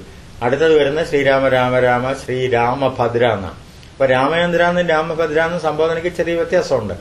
പിന്നെ സീതാഭിരാമ, ലോകാഭിരാമ, രാവണാന്തകാരാമ, മമഹൃതി രമതാം രാമരാമ, ശ്രീരാഘവാത്മാരാമ. ഇങ്ങനെ അത് ലളിതമാണ്. ഞാൻ പറഞ്ഞത് ലളിതമായ ഒരിതാണ്. പക്ഷെ മറ്റ് സ്തോത്രങ്ങളിലേക്ക് വരുമ്പോൾ 108 പര്യായങ്ങളിലൂടെയൊക്കെ ഈ ആദിത്യ ഹൃദയമൊക്കെ വരുമ്പോൾ അതിന് മന്ത്രശക്തിയുണ്ട്, അപാര ശക്തിയുണ്ട്. നമ്മളിപ്പോഴ് സന്താപനാശകരായ നമോ നമ എന്നുള്ളതാണ് ആളുകളിലൂടെ ജപിക്കുന്നത് പൊതുവെ. പണ്ട് ബ്രാഹ്മണര് ഗായത്രി ജപിക്കുന്ന പറഞ്ഞാൽ കൂടുതൽ സൂര്യഗായത്രിയാണ്. അത് ക്ഷത്രിയനായ വിശ്വാമിത്ര മഹർഷി ഗായത്രി ഛന്ദസ്സിൽ എഴുതിയിട്ടുള്ളതാണ്. ഇവിടെ അതിന് പകരമായിട്ട് ഈ പുതിയ പരിചയം നേടിയിട്ടുള്ള എഴുത്തച്ഛന്റെ കൃതികളായിട്ട് പരിചയപ്പെടാൻ സാധിച്ച നിത്യവായനയ്ക്ക് എടുത്ത ആളുകൾ കൂടുതലും അതിന് പകരമായിട്ട് ഈ സൂര്യസ്തുതിയാണ് എടുത്തത്, സന്താപനാശകരായ എന്നുള്ളതാണ്. ഞാൻ പറയുന്നത് അത് മാത്രമായിട്ട് എടുക്കരുത്. ഈ ആദിത്യ ഹൃദയം എന്ന് പറയുന്നത് മുഴുവനുമായിട്ട് എടുത്ത് വായിക്കുമ്പോൾ അതിൻ്റെ ഒരു ഇതുണ്ട്. അത് പറയാൻ കാരണം നമ്മൾ മന്ത്രം തുടങ്ങുമ്പോൾ ചിലപ്പോൾ ഒരു ചെറുതായിട്ട് തുടങ്ങി പതുക്കെ പക്ഷെ ശരിക്ക് ഈ വരികൾ വരുന്നത് ഒരു ഉയർന്ന പറക്കലിൽ എത്തിയിട്ട് ആ ഉഡ്ഡയന തലത്തിൽ നിന്നുകൊണ്ടാണ് ഈ സന്താപനാശകരായ എന്ന് പറയുന്നത്. കാരണം ഭൂമിയിൽ നിന്ന് കുറച്ച് ഉയർന്ന് സൂര്യനോട് കുറച്ച് അടുത്തെത്തി പറയുന്നത് പോലെയാണ് അതിനകത്ത് ആ മന്ത്ര സ്മൃതി വരുന്നത്. ഞാൻ ഇപ്പൊ പറഞ്ഞാലേ അങ്ങനെയുള്ള ഞാൻ വെറുതെ പറയുന്നുള്ളൂ, വായിക്കുന്നില്ല കേട്ടോ. അങ്ങനെയുള്ളവർ കണ്ടു നിൽക്കുന്നേരം എങ്ങനെയെന്നറിഞ്ഞിൽ അഗസ്ത്യൻ തഥാ രാഘവൻ തേരിൽ ഇറങ്ങി നിന്നിടിനാൻ ആകാശദേശാൽ പ്രഭാകര സന്നിധൻ വന്നിച്ചു നിന്നു രഘുകുലനാഥൻ ആനന്ദമിയെന്നരുൾ ചെയ്താൻ അഗസ്ത്യനും. ഇനി അതാ രസം. അഭ്യുദയം നിനക്കാശു വരുത്തുവാൻ ഇപ്പോഴിവിടേക്ക് വന്നിതു ഞാനിടൂ. താപത്രയവും വിഷാദവും തീർന്നുപോവും, ആപത്ത് മറ്റുള്ളവയും അകന്നുപോവും, ശത്രുനാശം വരും, രോഗവിനാശനം വർദ്ധിക്കും, ആയുസ്സു സൽകീർത്തി വർദ്ധനം, നിത്യമാദിത്യ ഹൃദയമാം മന്ത്രമിത് ഉത്തമമെത്രയും ഭക്തിയാ ജപിക്കരുത്. തലേന്ന് യുദ്ധം ചെയ്തിട്ട് രാവണനെ കൊല്ലാൻ പറ്റിയില്ല, പിറ്റേന്ന് ജയിക്കാൻ വേണ്ടിയിട്ടാണ് ഈ സൂര്യന്റെ ഈ മന്ത്രം പറഞ്ഞത്. ഇനി ഞാൻ പറയാം, അടുത്ത ഖണ്ഡത്തിലേക്ക് വരുമ്പോൾ ഒരു പറക്കലുണ്ട്. വെറുതെ ഇരിക്കുന്ന ഒരു പക്ഷി പറക്കുന്നത് പോലെ ഒരു പറക്കലിന്റെ ഇത് വരും. അത് കഴിഞ്ഞിട്ടാണ് ഈ സന്താപനാശകരായെന്ന് വരുന്നത്. അഭ്യുദയം നിനക്കാശു വരുത്തുവാനിപ്പോഴിവിടേക്കു വന്നിതു ഞാനിടൂ. താപത്രയവും വിഷാദവും തീർന്നുപോം, ആപത്തു മറ്റുള്ളവയും അകന്നുപോം, ശത്രുനാശം വരും, രോഗവിനാശനം വർദ്ധിക്കുമായുസ് സൽകീർത്തി വർദ്ധനം, നിത്യമാദിത്യ ഹൃദയമാം മന്ത്രം ഇതുത്തമമെത്രയും ഭക്ത്യാ ജപിക്കടോ. ദേവാസുരോരകചാരണ കിന്നരതാവസഗൂഹ്യകയക്ഷരക്ഷോഭൂത കിംപുരുഷാപ്സരോ മനുഷ്യാദ്യന്മാരും സമ്പ്രതി സൂര്യനെ തന്നെ ഭജിപ്പതും. ഇതൊറ്റ ഇതിലാ, അവിടാണ് ഈ പറക്കൽ വരുന്നത്. ദേവകളാകുന്നത് ആദിത്യനാകിയ ദേവനത്രേ, 14 ലോകങ്ങളും രക്ഷിപ്പതും നിജരശ്മികൾ കൊണ്ടവൻ ഭക്ഷിപ്പതും അവൻ കൽപ്പകാലാന്തരെ. ബ്രഹ്മനും ഇങ്ങനെ പോകും. ഭാസ്വാൻ വിവസ്വാൻ നവസ്വാൻ പര്യായം കഴിഞ്ഞിട്ടേ ഇപ്പൊ നമ്മൾ അധ്യായം കൊടുത്തിരിക്കുന്നത് ശരിക്കും ഈരടി പിരിക്കാൻ പാടില്ല, മന്ത്രശക്തി നഷ്ടപ്പെടാതിരിക്കണമെങ്കിൽ. സന്തതം ഭക്തിയാ നമസ്കരിച്ചിടുക സന്താപനാശകരായ നമോ നമാന്ന് അത് ചേർത്ത. ഇപ്പൊ ആളുകൾ ആ സന്തത ഭക്തിയെ നമസ്കരിച്ചിടുന്ന എന്നുള്ള മറ്റേ വരിയോട് ചേർന്ന വരി ഉപേക്ഷിച്ചിട്ടാ പറയുന്നത്. സന്തതം ഭക്തിയാ നമസ്കരിച്ചിടുക സന്താപനാശകരായ നമോ നമോ, അന്ധകാരാന്ധകരായ നമോ നമോ. ഈ വരികൾ മാത്രം എടുത്ത സാധാരണ കാകളിക്കില്ലാത്ത രീതിയിൽ സംഗീത പ്രസ്ഥാനം നടത്താം. നല്ല സംഗീതജ്ഞന്മാർ വിചാരിച്ചാൽ പല രീതിയിൽ. ഒരു കാകളിക്കും ഇപ്പൊ വർഷ സൗമിത്രി കുമാരൻ നീ കേൾക്കണം എന്നുള്ളതൊന്നും അങ്ങനെ പറയാൻ പറ്റത്തില്ല. ഇതിന് അപാര മന്ത്രശക്തിയുണ്ട്. അത് പിന്നെ അത് ദീക്ഷിക്കുന്ന ആള്. എന്നാലും ഇത് ഈ ഭക്തി ജ്ഞാനത്തിലേക്കാണ്. ജ്ഞാനസ്വരൂപൻ അജ്ഞാന വിനാശനൻ എന്ന് പറഞ്ഞിട്ടാണ് അത് അവസാനിക്കുകയൊക്കെ ചെയ്യുന്നത്. അപ്പൊ അത് ഇത്തരം കാര്യങ്ങളുണ്ട് ഇതിന്റെ സൂക്ഷ്മതയുടെ. ഈ ഊർജം, ഈ സ്തോത്രം എന്ന് പറഞ്ഞാൽ വെറും സ്തോത്രം അല്ല. ഇത് നമ്മള് പിന്നെ ഇത് മാത്രം ഇങ്ങനെ മനസ്സിലിട്ടുകൊണ്ട് നടന്നാൽ കവിതയുടെ വാങ്മയത്തിന്റെ ചേർച്ചയുടെ ആരോഹണാവരോഹണത്തിന്റെ ഊർജ്ജ സംക്രമണത്തിന്റെ ഒരുപാട് രഹസ്യങ്ങൾ നമുക്ക് അറിയാതെ കിട്ടും. ഈ ആദിത്യ ഹൃദയം നമ്മൾ ചിലപ്പോൾ പറയുമല്ലോ, ഈ ഭാഗവതം എഴുത്തച്ഛന്റെ അല്ല, അതിലെ സ്തോത്രങ്ങൾ വരുമ്പോൾ ഒട്ടും മോശമല്ല. ഇപ്പൊ പ്രഹ്ലാദസ്തുതിയുണ്ട്, അത് ഇതുപോലെ ഗാംഭീര്യമുള്ളതാ. ധൂർജടീം ലോകൈകനാഥം ഭയാനകം ആർജവ വീരപരാക്രമവാരിധി അഗ്നി നേത്രാലോക വ്യാപ്ത ജിഹാമുഖ അഗ്നി വിഭൂതി സ്വരൂപിണാവ്യയം അഷ്ടഭുജോഷ്മകാനന്ദ വിജൃംഭണം ദുഷ്ടനാശം നഖദന്തം നമാമ്യകം എന്നൊക്കെ പറഞ്ഞ ഘോരഹൃദയോരു ജാനുജംഘാവതം ഭൈരവനാഥ ത്രിലോകം ഭയങ്കരം എന്ന് പറയുന്ന പോകുന്നത്. അപ്പൊ ഈ സ്തോത്രങ്ങളൊക്കെ വരുമ്പം ഈ ഏറ്റക്കുറച്ചിലൊന്നും നമുക്ക് കാണാൻ സാധിക്കത്തില്ല. ഞാൻ പറയുന്നത് ഒരുപാട് പേര് എഴുത്തച്ഛന്റെ രാമായണവും ഭാഗവതവും ഭാരതവും മുഴുവനായിട്ട് വായിക്കുന്നില്ല. ഉള്ളൂരോ അവരൊക്കെ പറഞ്ഞതിനെ അനുഗമിക്കുക, അവിടെ പഠിപ്പിക്കാനുള്ളത് വായിക്കുക, ഇങ്ങനെയുള്ളൊരു കാര്യമാണ്. അപ്പൊ ഞാനിതിപ്പോ എഴുത്തച്ഛൻ ഒരു വിവർത്തകനായിട്ടല്ല കരുതണ്ടേ. പുരാതനമായ അതിനു മുമ്പുള്ള എല്ലാ കൃതികളും, സംസ്കൃത കൃതികൾ മാത്രമല്ല, രാമചരിതത്തിൽ ഹാസ്യമുണ്ട്. വാൽമീകി രാമായണത്തിൽ ഇല്ലാത്തപ്പോൾ യുദ്ധവർണ്ണന വരുമ്പം കേരളീയ ഹാസ്യമുണ്ട്. പൊട്ടിച്ചിരിച്ചുകൊണ്ടാണ് രാമചരിതകാരൻ പറയുന്നത്. ഒരു വൃത്തത്തിലല്ല, 16 വൃത്തഭേദങ്ങളിലാണ് രാമചരിതകാരൻ പറയുന്നത്. നിരണത്തിരാമനാണെങ്കിൽ അതിനേക്കാൾ മധ്യമാർഗമാണ് ഞാൻ സ്വീകരിക്കുന്ന പറഞ്ഞാൽ അതിനെ വെല്ലാനൊരു കലയില്ല. ശരിക്കും നിരണത്തിരാമനും ഉണ്ണായി വാര്യരുമാണ് വലിയ ആർട്ടിസ്റ്റുകൾ മലയാള സാഹിത്യത്തിലെ. അപ്പോ ഇത് കഴിഞ്ഞ് ഇതെല്ലാം എഴുത്തച്ഛൻ വായിച്ചിട്ടുണ്ട്. ഇപ്പൊ വാരിധി തന്നിൽ തിരമാലകൾ എന്ന പോലെ. അപ്പോ പരവയിൽ തേനുലാവിന പദങ്ങൾ രാമചരിതത്തിൽ പ്രയോഗിക്കുന്നുണ്ട്. അപ്പൊ ഈ ജനസാമാന്യത്തിന് വേണ്ടിയാണെന്നുള്ളത് ഇവരെല്ലാം പറഞ്ഞിട്ടുണ്ട്. ഊഴിയിൽ ചെറിയവർക്ക് അറിയുവാൻ ഒരു ജൈവൻ, രാമേരുകാരൻ. മന്ദപ്രജ്ഞന്മാർക്ക് അറിയുവാൻ ഒരു ജൈവൻ, നിരണത്തിരാമൻ. ഇവിടെ എഴുത്തച്ഛൻ ബോധഹീനന്മാർക്ക് അറിയാമണ്ണം ചൊല്ലിയിടുന്നു. അപ്പൊ ഞാൻ നിലവിലുള്ള മൂന്നിനെയും ഖണ്ഡിക്കുകയാണ്. ഒന്ന്, എഴുത്തച്ഛൻ ഒരു സ്വതന്ത്ര കവിയാണ്. അതുവരെയുള്ള എല്ലാ കാവ്യ പാരമ്പര്യത്തെയും നാടകത്തെയും അദ്ദേഹത്തിന്റെ അസംസ്കൃത വസ്തുവായിട്ട്, പക്ഷെ എഴുത്തച്ഛന്റെ കവിത വായിക്കാൻ കിട്ടുന്ന ഒരു ഊർജവും പിന്നീടുള്ള അതിന് സാധാരണ പറയും.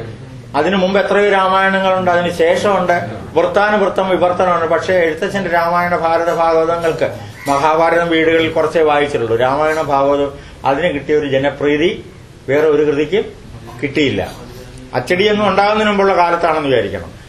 അപ്പൊ ഇതെല്ലാം കൂടെ ചേർത്തുകൊണ്ട് ഈ നിരൂപകന്മാരൊക്കെ പറയുന്നതിനേക്കാൾ ഭംഗിയായിട്ട് വൈലോപ്പിള്ളി ഒരു വരി പറയും: എഴുത്തച്ഛനിലൂടെ കേരളം ഭാരതത്തോളം വലുതായി.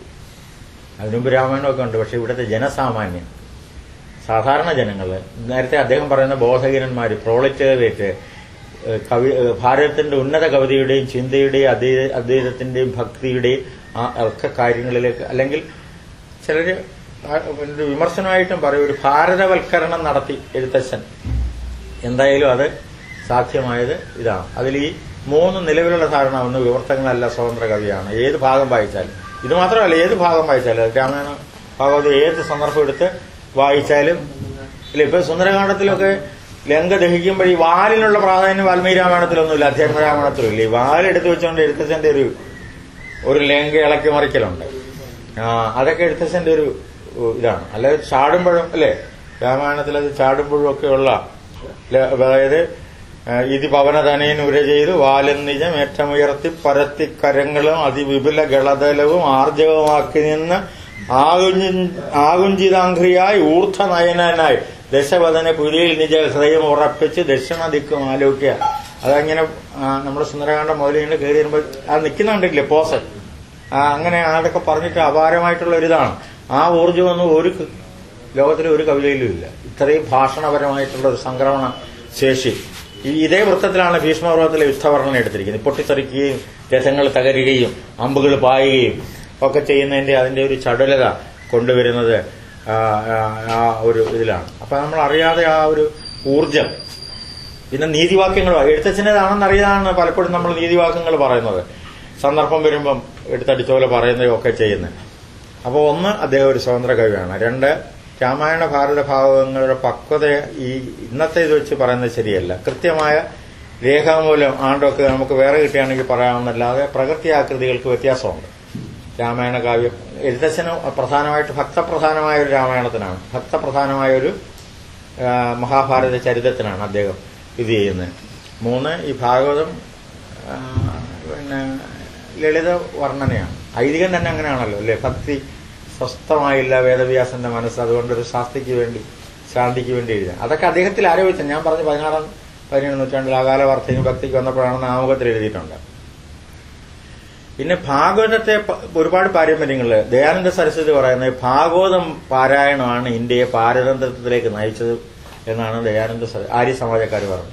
ആര്യ സമാജക്കാരനാകണമെന്നാണ് ഈഴവര് കുമാരനാശാൻ പറഞ്ഞത്.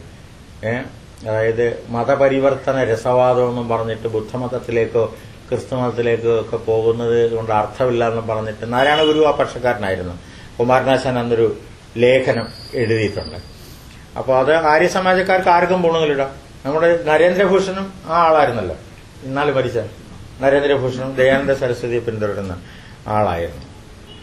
അപ്പൊ അത് ഇനി നമ്മൾ പറയാനുള്ള വേറൊരു കാര്യം, ഈ അന്നത്തെ ഈ നിരൂപകര്, നമ്മളിപ്പം ആനന്ദവർദ്ധനോ അഭിനവഗുപ്തനോ അല്ലെങ്കിൽ അതുപോലുള്ള ആളുകൾ പറയുന്നതിന് പകരം വാൽമീകിയും വ്യാസനും ഒക്കെ അവരുടെ കവിതയിലെ വാക്കെന്താണ്, സാഹിത്യം എന്താണ്, സൃഷ്ടി എന്താണ്, ആസ്വാദനം എന്താണ്, ഭംഗ്യന്തരേണ പറഞ്ഞു പോകും.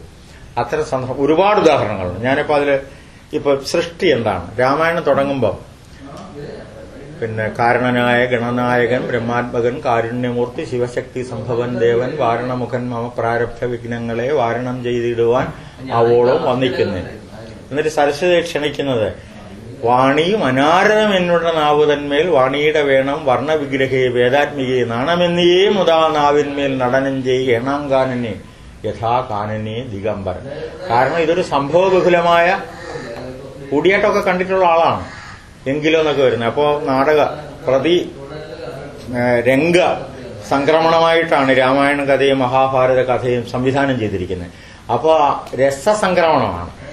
അങ്ങനെയുള്ള കൃതിയില് നഗ്നനായ ശിവൻ വനത്തിൽ നൃത്തമാടുന്നത് പോലെ ആവരണരഹിതയായിട്ട് സരസ്വതി എന്റെ നാക്കിൽ നടനം ചെയ്യണം എന്നാണ് പറയുന്നത്. അപ്പോൾ എങ്ങനെയാണ് തന്റെ സൃഷ്ടിയുടെ ഒരു വഴി, ഇത് ഇങ്ങനെ ഒരുപാടിടത്ത് പറയുന്നുണ്ട് പിന്നെ എഴുത്തച്ഛൻ. അതിൽ നമ്മള് പിന്നെ ഇതുപോലെ തന്നെ ഇനി മറ്റുള്ളവർ പറഞ്ഞിട്ട് ഇത് രസം ധ്വനി എന്നൊക്കെ പറഞ്ഞിട്ട് ഇതിനെ തടയാൻ നോക്കുകയാണെങ്കിൽ അതൊന്നും ഞാൻ വകവയ്ക്കാൻ പോകുന്നില്ല. എനിക്ക് ജനസാമാന്യത്താണ് അവിടെ പറയേണ്ടത്. അതിനുവേണ്ട എല്ലാ കാര്യങ്ങളും മാധുര്യാദി വീക്ഷണങ്ങളാൽ ചൊല്ലപ്പോകാതൊരതിമൂഢനായതു ഞാനും ഭാഗവതത്തിൽ പറയാണ്. നിന്റെ രസം ധ്വനിയൊക്കെ അവിടെ ഇരിക്കട്ടെ, ഞാൻ വേറെ ആളുകളാണ് പറയുന്നത്. മാധുര്യാദി വീക്ഷണങ്ങളാൽ ചൊല്ലപ്പോകാതൊരതിമൂഢനായതു ഞാനും. ഞാനിങ്ങനെ പരത്തി അല്ലെ പല രീതിയിൽ അതിന്റെ ആഖ്യാനത്തിന്റെ ഉണ്ട്. ആളുകൾക്ക് കിട്ടാനും വിദ്യാഭ്യാസത്തിന്റെ ഭാഗമായിട്ടും പ്രബോധനത്തിന്റെ ഭാഗമായിട്ടും ഒക്കെ ഉണ്ട്. വേറൊരിടത്ത് ഭാഷണം കേയിൽ ചെയ്യില്ലേലും ഭൂഷണമാണെന്ന്. എന്ന് വെച്ചാൽ അത് തനി മലയാളത്തിൽ പറഞ്ഞാൽ നീ തെറി പറഞ്ഞാലും എനിക്ക് മറ്റേതേ ഉള്ളെന്ന്. ഞാനിത് അങ്ങോട്ട് എഴുതാൻ പോവുകയാണ് എന്നാണ് അവിടെ പറയുന്നത്. അപ്പോ അപ്പൊ അങ്ങനെ എഴുത്തിനെ പറ്റി പറയുന്നുണ്ട്, ആസ്വാദനത്തെ പറ്റി പറയുന്നുണ്ട്. ഈ പാർവതി വെറുതെ ചോദിക്കുകയല്ല. ഉമാമഹേശ്വര സംവാദം ഇതിനകത്തല്ലേ, കഥയ്ക്കകത്ത് ഒരുപാട് ആഖ്യാതകൾ വരുന്നുണ്ടല്ലോ. പാർവതി പറയുന്നു, ഞാൻ അങ്ങ് പണ്ട് തന്നെ ഒരുപാട് കാര്യങ്ങൾ പഠിപ്പിച്ചിട്ടുണ്ട്. അപ്പൊ അത്യാവശ്യം ഉത്കൃഷ്ടമായ രാമായണ കാവ്യം ആസ്വദിക്കാനുള്ള ഒരു ശേഷി എനിക്കുണ്ട് അതിനകത്തോട്ട്. അല്ലാതെ വെറുതെ ഒരാളോട് ആദ്യം അത് പറഞ്ഞാൽ കിട്ടുകയില്ല. ആ സഹൃദയത്വമൊക്കെ എനിക്കുണ്ട്. എന്നിട്ട് എങ്ങനെ ചോദിക്കുന്ന പാർവതി, ആകാംക്ഷ പരവശ ചേതസയായിട്ട് ചോദിക്കുമ്പോഴാണ് ശിവൻ പറഞ്ഞു കൊടുക്കുന്നത്. അപ്പോൾ ഒരു ആസ്വാദനത്തിന്റെ ഒരു തലമാണത്. ഇതിങ്ങനെ നമ്മൾ പറയുന്ന എല്ലാ കാണ്ഡത്തിന്റെ ആദ്യം അവസാനം, സ്കന്ധത്തിന്റെ ആദ്യ അവസാനം, പർവ്വത്തിന്റെ ആദ്യ അവസാനം എല്ലാം ഇത് ഏത് രീതിയിലാണ് ഓരോരുത്തരും പറയുന്നത്. ചിരിച്ചുകൊണ്ട് പറയുന്നവരുണ്ട്, അത്ഭുതപ്പെട്ട് പറയുന്നവരുണ്ട്, ഇങ്ങനെ പറയുന്നവരുണ്ട്. അപ്പൊ ഞാൻ പറയുന്ന സൃഷ്ടിയെപ്പറ്റി, ആസ്വാദനത്തെപ്പറ്റി ഇങ്ങനെ കഥാഖ്യാനത്തിന്റെ സന്ദർഭങ്ങളിൽ അനവധി തരത്തില് അദ്ദേഹം പറയുന്നുണ്ട്. ഇതില് മറ്റൊരു കാര്യം, നമ്മള് ഈ കിളിപ്പാട്ടെന്ന് പറയും, കിളിപ്പാട്ട പ്രസ്ഥാനം എന്നൊക്കെ ഇപ്പോഴും പറയും. ഇപ്പോഴും സംശയത്തിലാണ് അവർ പറയുന്നത്. സംശയത്തിനൊന്നും അവകാശമില്ല. കിളിയെ കൊണ്ട് കിളി കഥ പറയുന്നത് നാടോടി കഥകളിലും നാടോടി പാട്ടുകളിലും സംസ്കൃതത്തിലെ കാദംബരി പോലെയുള്ള ഡിക്റ്റേറ്റീവ് സ്വഭാവമുള്ള ആഖ്യാനത്തിലും പിന്നെ ഒരുപാട് നടത്തുന്നുണ്ട്. കഥാസരിസാഗരത്തിലും ഈ നമ്മുടെ തന്നെ തമിഴ് കൃതികളിലും ഒക്കെയുണ്ട്. പക്ഷേ ഇവിടെ ഒരു വ്യത്യാസം, എല്ലാ അധ്യായത്തിന്റെ ആദ്യവും അവസാനവും കിളിയെ കൊണ്ടുവരികയാണ്. മറ്റേതിലൊക്കെ ഇടയ്ക്ക് എപ്പോഴെങ്കിലും പറയുന്നു, അല്ലെങ്കിൽ ഒരു കുഞ്ഞു കവിത കിളി പറയുന്നു, അങ്ങനെയാണ്. ഇതങ്ങനെയല്ല. രാമായണത്തിലെ കാണ്ഡത്തിലെ ആദ്യവും ശരിക പൈതലെ ചരുശീലെ വരിക ആരോമല്ലെ കഥാശേഷവും ചൊല്ലുന്നു, അല്ലെങ്കിൽ ഭാരതത്തിലോ. അത് കഴിഞ്ഞിട്ട് പകലാണ് കഥ പറയുന്നത്. രാവിലെ കിളിയോട് പറയുന്നു കഥ പറയാൻ, സന്ധ്യയ്ക്ക് കഥ പറച്ചിൽ നിർത്തുന്നു. അപ്പോ കാണ്ഡത്തിന്റെയും രാമായണ കാണ്ഡങ്ങളുടെയും ഭാരത പർവ്വങ്ങളുടെയും ഭാഗവത സ്കന്ധങ്ങളുടെയും ആദ്യവും അവസാനവും കിളിയെ കഥാകാരിയായിട്ട് കൊണ്ടുവരുന്ന ഒരു സമ്പ്രദായം എഴുത്തച്ഛനാണ് കൊണ്ടുവരുന്നത്. കിളിയെ കൊണ്ട് കഥ പറപ്പിക്കുന്ന അദ്ദേഹം കണ്ടുപിടിച്ചതല്ല. പക്ഷേ ഇത്തരം 3 കൃതിയിലും ആദ്യാവസാനം പ്രധാന വക്താവായിട്ട് ഇത് കൊണ്ടുവരുന്നത് അദ്ദേഹമാണ്. അപ്പൊ അത് കിളി സരസ്വതിയുടെ ഇപ്പം മധുര മീനാക്ഷി ക്ഷേത്രത്തിൽ പോയാലും കയ്യിൽ കിളിയുണ്ടല്ലോ, മൂകാംബിയിൽ പോയാലും ഒക്കെ ഉണ്ട്. അപ്പൊ അത് പക്ഷെ കിളി എന്താണ്, തന്റെ കിളി എന്താണെന്ന് ഭാഗവതത്തിന്റെ തുടക്കത്തിൽ അദ്ദേഹം പറയുന്നുണ്ട്. ആദിമൂല ശ്രീ പരമാനന്ദ സ്വതയിൽ നിന്ന് ആദരാല് അഴിഞ്ഞിടിനോൻ അമൃതവും പാനം ചെയ്ത് അലസാതെ മാനസപത്മം തന്നിൽ വാഴും പൈങ്കിളിപ്പെണ്ണ എന്നാണ്. എന്ന് പറഞ്ഞാൽ അപ്പൊ മാനസപത്മം തന്നിൽ വാഴും പൈങ്കിളിപ്പെണ്ണാണ്. പരമാനന്ദ ആദരാൽ അഴിഞ്ഞിടിനോൻ അമൃതവും പാനം ചെയ്ത് ആദിമൂല. അപ്പൊ അദ്ദേഹത്തിന്റെ അദ്വൈത ദർശനത്തിന്റെയും കാവ്യസിദ്ധിയുടെയും കിളിയാണെന്ന് കൃത്യമായിട്ട്, പിന്നെ ഈ കിളി മറ്റേ കിളിയാണോ മറിച്ച കിളിയാണെന്നോ ഇത് വായിക്കാത്തുണ്ടല്ലേ, അല്ലെ? ഇപ്പോഴും തർക്കം നടക്കുന്നു. ഭാഗവതത്തിന്റെ ആമുഖത്തിൽ കൃത്യമായിട്ട് കിളി എന്താണ്, അല്ലെ? തന്റെ ഒരു ഹൃദയമാണ് അല്ലെങ്കിൽ ദർശനമാണെന്നൊക്കെ കൃത്യമായിട്ട് അവിടെ പറയുന്നുണ്ട്. അപ്പൊ ഇത് അറം പറ്റാത്തത് കൊണ്ട് പറഞ്ഞതാണ്. എഴുത്തച്ഛനെ പോലെ ഒരു വലിയൊരാൾ അറം പറ്റാത്തതൊന്നും ഒരു കവിക്കും കാരണം മരണവും ഒക്കെ അംഗീകരിച്ചവരാണ് ശരിക്കുള്ള എഴുത്തുകാർ. മരണത്തിന്റെ നേർക്ക് നേരെ നോക്കിയിട്ടാണ് ഈ കാര്യങ്ങളൊക്കെ എഴുതുന്നത്. അവർക്ക് എന്തോന്ന് അറിയാം അല്ലേ? അപ്പൊ ഈ ഒരു ഞാൻ ഇതിനോട് ചേർത്ത് പറഞ്ഞതാണ്. അപ്പൊ ഇത്തരം കാര്യങ്ങൾ എഴുത്തച്ഛന്റെ നിലവിലുള്ള സാഹിത്യ ചരിത്രങ്ങളെ ജീവചരിത്രമേ ഇല്ല, ജീവചരിത്രം മൊത്തമായിട്ട് അന്വേഷിക്കണം. പിന്നെ നമുക്ക് ഒട്ടും വിശ്വസനീയമല്ലാത്തതുകൊണ്ട് എഴുത്തച്ഛനും കണ്ണച്ഛനും കൂടെ ഗൂഢാർത്ഥ സംവാദം നടത്തിയെന്ന് വരും അല്ലേ? ഇവരെ എത്ര അകലെയുള്ള നൂറ്റാണ്ടുകളിൽ ജീവിച്ചവരാ അല്ലേ? അപ്പൊ ആലുവ ശിവരാത്രി അവിടെ മണപ്പുറത്ത് വെച്ച് കണ്ടെന്നും ചവിട്ടിയെന്നൊക്കെയുള്ള കഥകളില്ലേ?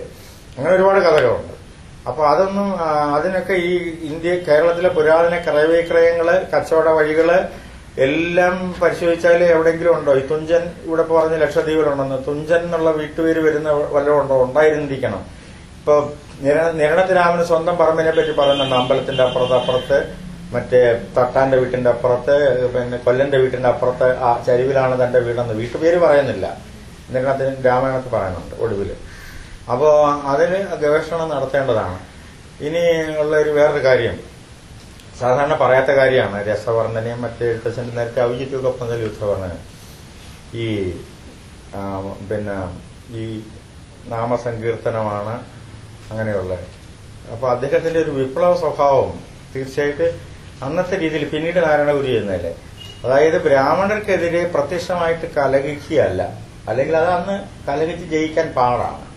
അപ്പൊ അവരുടെ സാംസ്കാരിക ക്ഷേത്രങ്ങൾക്ക് പകരം സ്വന്തം സാംസ്കാരിക ക്ഷേത്രങ്ങളെ ഉണ്ടാക്കി അതിലൂടെ നവോത്ഥാനം നടത്തുക. സംസ്കൃത രാമായണങ്ങളിൽ അല്ലെങ്കിൽ ഇപ്പുറത്തെ രാമായണം, ഭക്തി, അനുഷ്ഠാനങ്ങളൊക്കെ തന്നെ. നാരായണഗുരു പിന്നീട് ചെയ്ത ഇവിടുത്തെ നായന്മാരുമായിട്ടോ ബ്രാഹ്മണരുമായിട്ടോ വഴക്കിടാനല്ല.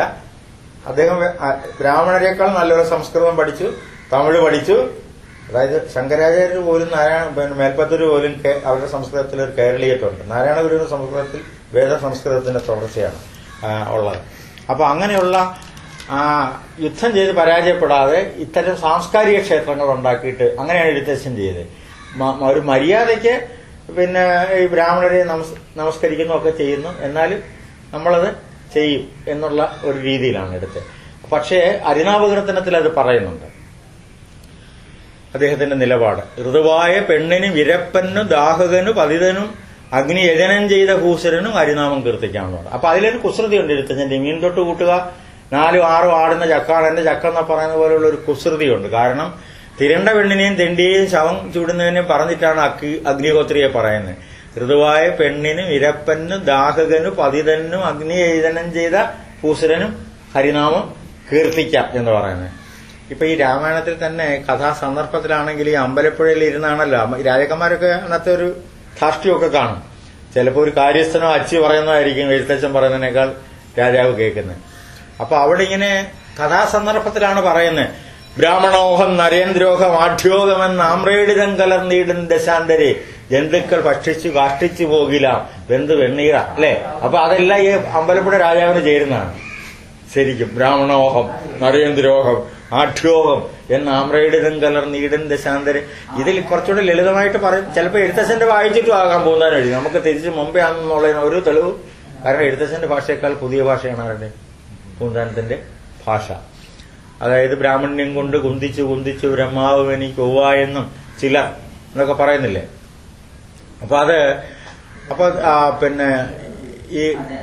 ഇതിപ്പം നമ്മൾ ഒരു ജാതി ഒരു മതം ഒരു ദൈവം തമിഴിൽ നിന്ന് വന്നാണെങ്കിൽ നാരായണഗുരു പറയുന്നതിന് എത്രയും മുമ്പ് പറയുന്ന അന്ന് ഭയങ്കര തന്റെ ഇടം വേണം അല്ലേ.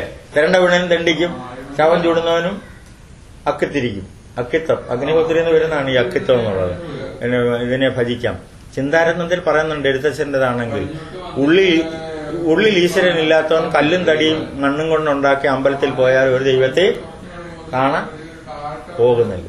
ഉള്ളിൽ ഈശ്വരൻ വേണം. അതാണ് ഈ ഭക്തി വിശ്വാസത്തെ പറ്റിയൊക്കെ പറയുന്നത്. അപ്പൊ അതില് എഴുത്തച്ഛൻ ഒരു ആരംഭമല്ല.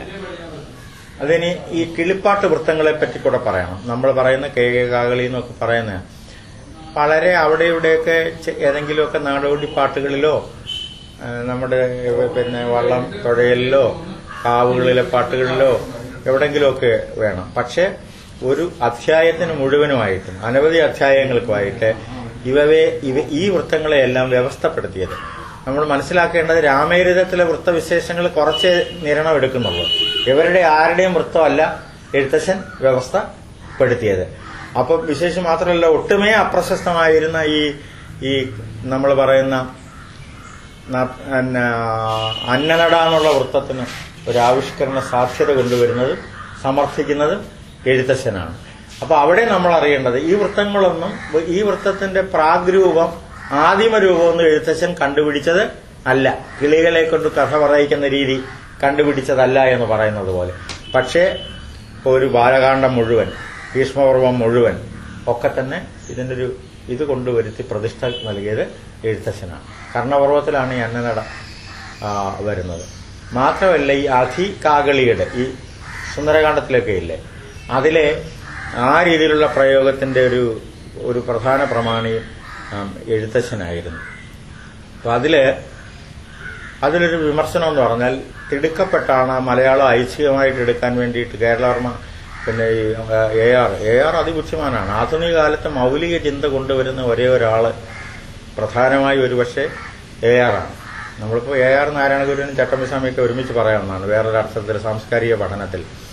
അപ്പൊ അതിൽ കേരള പാണിനി പീഠികയിലാണ് നമ്മൾ അവിടെ ഭാഷാശാസ്ത്ര പഠനത്തിൽ പുതിയൊരു ചിന്ത വരുന്നത് പോലെ മൗലിക ചിന്ത വരുന്നത്.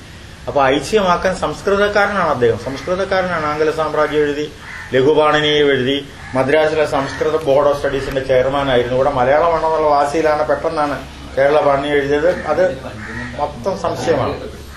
ഭാഷാഭൂഷണത്തിന് മാത്രം ആ കുഴപ്പമില്ല. ഈ വൃത്തമഞ്ജരി എഴുതിയപ്പോൾ സംസ്കൃത വൃത്ത രചനയിൽ തർക്കമില്ല.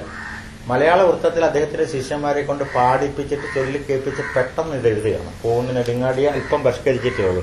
അപ്പൊ അതിലുള്ള ഒരു അപക്വത എന്ന് പറഞ്ഞാൽ, നമുക്ക് ശാസ്ത്രീയമായിട്ട് ഒരുപാട് അപൂർണതകളുണ്ട്.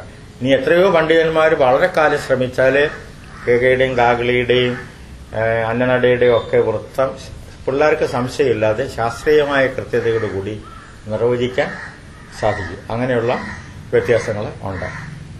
അപ്പൊ ഇത് എഴുത്തച്ഛനൊരു നിർവഹണമാണെന്ന് ഞാൻ പറയാൻ കാരണം, ഈ വൃത്തത്തെ പറ്റി താല്പര്യമുണ്ടെങ്കിൽ അത് ഉദാഹരിച്ച് ഞാൻ പറയാം കുറച്ച് പേര്. പിന്നെ ഈ കവിതാ കാളിദാസസ്യ എന്ന് പറയുമല്ലോ, എന്നുവെച്ചാൽ സംസ്കൃത കാവ്യത്തിന്റെ അങ്ങേറ്റമാണോ? അല്ല. അതിനു മുമ്പ് വാൽമീകിയും വ്യാസനും ഭാസനും ഒക്കെ ഉണ്ട് അല്ലേ? അപ്പോ അതിനെ ഒരു ഏകാഗ്രതയിൽ പറഞ്ഞാൽ, അതിന്റെ ഒരു സംസ്കരണ കേന്ദ്രമായിട്ട് പറഞ്ഞാൽ കാളിദാസൻ എന്നേ ഉള്ള അർത്ഥമുള്ളൂ. അതുപോലെ തുടക്കമല്ല, നമുക്കൊരുപാട് കണ്ടമാനം ഇന്ന് തന്നെ ഇത്രയും നാടൻ പാട്ടുണ്ടെങ്കിൽ പണ്ട് എന്തുമാത്രം നാടൻ പാട്ടുണ്ടായിരുന്നിരിക്കണം അല്ലേ? വാമൊഴിയിലുള്ള. അപ്പോൾ എല്ലാത്തിനും താരാട്ട് പാട്ടാണെങ്കിലും പിന്നെ ചാക്കുപാട്ടാണെങ്കിലും വള്ളപ്പാട്ടാണെങ്കിലും സർവ്വതിനും പാട്ടല്ലേ, ഞാറ്റുപാട്ടും തേക്കുപാട്ടും. അപ്പൊ ആ പാരമ്പര്യം, അതിന്റെ എല്ലാ സാധ്യതയും ഇതിനകത്ത് ഉപയോഗിച്ചിട്ടുണ്ട്. സ്ത്രീകളുടെ ആവർത്തനത്തിലൊക്കെ നമ്മൾ ഒരു സംസ്കൃതക്കാരനല്ല, വേണ്ടിടത്ത് അത് ഉപയോഗിച്ചിട്ടുണ്ട്. പിന്നീട് ഈ നമ്മൾ പറയുന്ന സംസ്കൃതം ഇതിനേക്കാൾ അഭിജാതമായിട്ട് പിന്നെ മലയങ്കീഴ മാധവനും നിരണത്ത് രാമനും ഉപയോഗിച്ചിട്ടുണ്ട്. സ്തുതിയുണ്ട്, ജയ ജയ എന്ന് പറയുന്നത്. ഈ രാഘവറൊക്കെ എഴുതുന്നതിനേക്കാളും നല്ല സംസ്കൃത സ്തുതികളെ നിരണത്ത് രാമന്റെ രാമായണത്തിൽ കാണും. നമ്മൾ ഭഗവത്ഗീതയുടെ വിവർത്തനത്തിലെ ചില ഖണ്ഡങ്ങൾ വായിച്ചാൽ ഓണപ്പാട്ടുകാരേക്കാൾ പുതുതായിട്ട് തോന്നും. അത്ര മലയാള ഭംഗിയുള്ള സംസ്കൃത ബഹുലമാണ്. അപ്പൊ ആര്യ എഴുത്തിലൂടെ അന്നേ അവർ ചെയ്തിരുന്നു. അത് ഇതിന് ഇത്രയും പ്രചാരം കിട്ടിയില്ല എന്നുള്ളതേ ഉള്ളൂ. അപ്പൊ അത് ആ പാരമ്പര്യം ചമ്പുക്കളിലുണ്ടല്ലോ. ഈ നമ്മൾ പറയുന്ന മണിപ്രവാളം എന്നുള്ള മാറ്റി നിർത്തി എന്തിനാന്ന് പറഞ്ഞാൽ അന്നത്തെ മലയാളത്തിന്റെ ഒരു പര്യായം മാത്രമാണ്. പിൽക്കാലത്ത് ഒരു അറിവില്ലായ്മ കൊണ്ട് മണിപ്രവാള കൃതികളിൽ നിന്ന് മാത്രം പേരിട്ട് മാറ്റിയ കൃതികൾക്കല്ല. അന്നത്തെ ഏത് അപ്പൊ നിരണത്തിരാമന്റെ കൃതികളും വൃത്തം ദ്രാവിഡ വൃത്തമാണെങ്കിലും മണിപ്രവാള കൃതികളാണ്. ചമ്പുക്കൾ എടുത്താൽ സംസ്കൃത വൃത്തം മാത്രമല്ലല്ലോ അല്ലേ? അസ്തഗിരീശനും അസ്തകസീമനി ഭാസ്കര ഭഗവാൻ മറയാൻ നേരം മലയാള വൃത്തമല്ലേ? ഉണ്ണിയാടി ഉണ്ണിച്ചിരവിലൊക്കെ മലയാള വൃത്തങ്ങളാണ്. അപ്പൊ അന്നത്തെ ഭാഷയുടെ പേരാണ് മണിപ്രവാൾ. ഇവര് കുറച്ച് കൃതികൾ അച്ചിചരിതം എടുത്ത് രാമായണം ചമ്പു. അപ്പൊ അച്ചിചരിതങ്ങളിൽ ഒരു സ്വഭാവമില്ല. രാമായണ ചമ്പു ആദ്യ അവസാനം ഗൗരവമുള്ള ഒരു കൃതിയാണ്. നൈഷധം ചമ്പു അങ്ങനെയാണ്, ചെല്ലൂർ നാഗാവയം ചമ്പു അങ്ങനെയാണ്. അവിടെ ഒന്നും അച്ചിയൊന്നുമില്ല. അപ്പം അതുകൊണ്ടാണ് കുമാരനാശാൻ കൃത്യമായിട്ട് പറയുന്നത് അല്ലേ, തുഞ്ചൻ നെഞ്ചകമായി പുനം വദനമായി ഉണ്ണായി കണ്ണായി എന്നൊക്കെ പറയുമ്പോൾ കൃത്യമായിട്ട് അത് മനസ്സിലാക്കിയിട്ടാണ് പറയുന്നത്. അപ്പൊ ഈ ധാര നമുക്കതൊരു ചരിത്രം അന്വേഷിക്കേണ്ടതാണ്.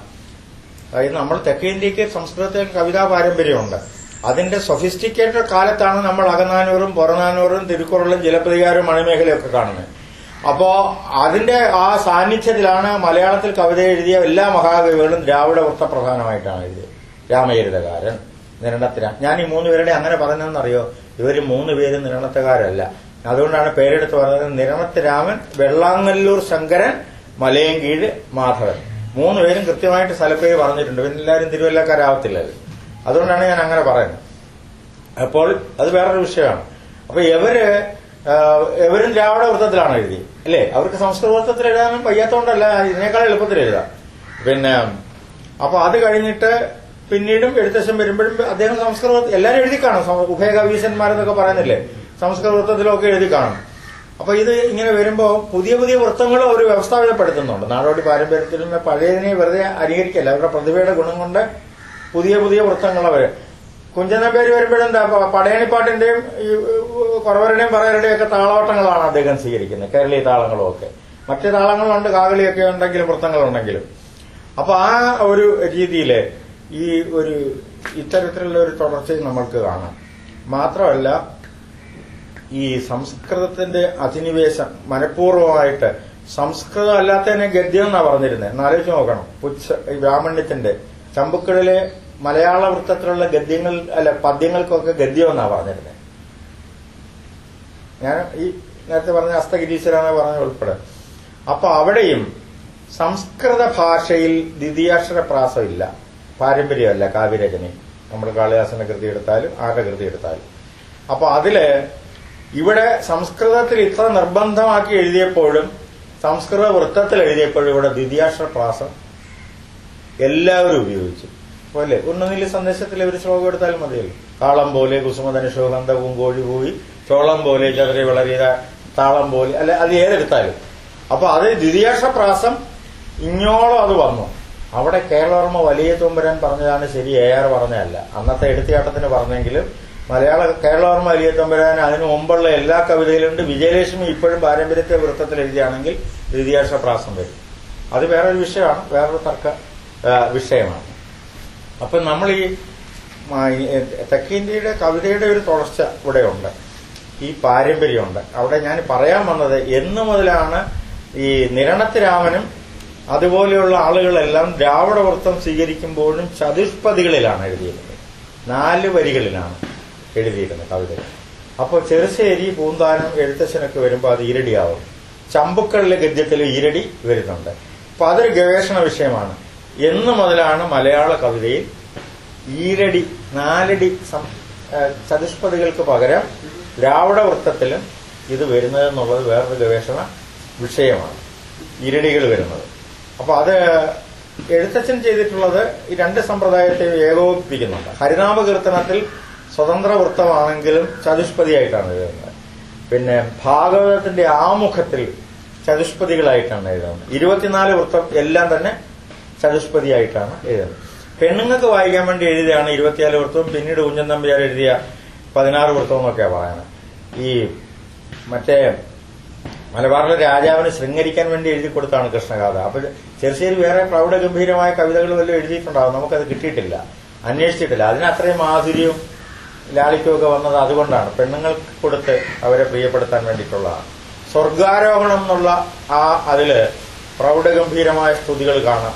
ഈ മാധുര്യത്തിനെ അതിജീവിക്കുന്ന ചെറുശ്ശേരിയുടെ തന്നെ കൃതിയിൽ കൃഷ്ണഗാഥയിൽ ഒടുവിലത്തെ അധ്യായത്തില് നമുക്ക് കാണാൻ സാധിക്കും. അപ്പൊ ഞാൻ ഇതിന്റെ ഒരു പാർശ്വികമായിട്ട് പറഞ്ഞതാണ്.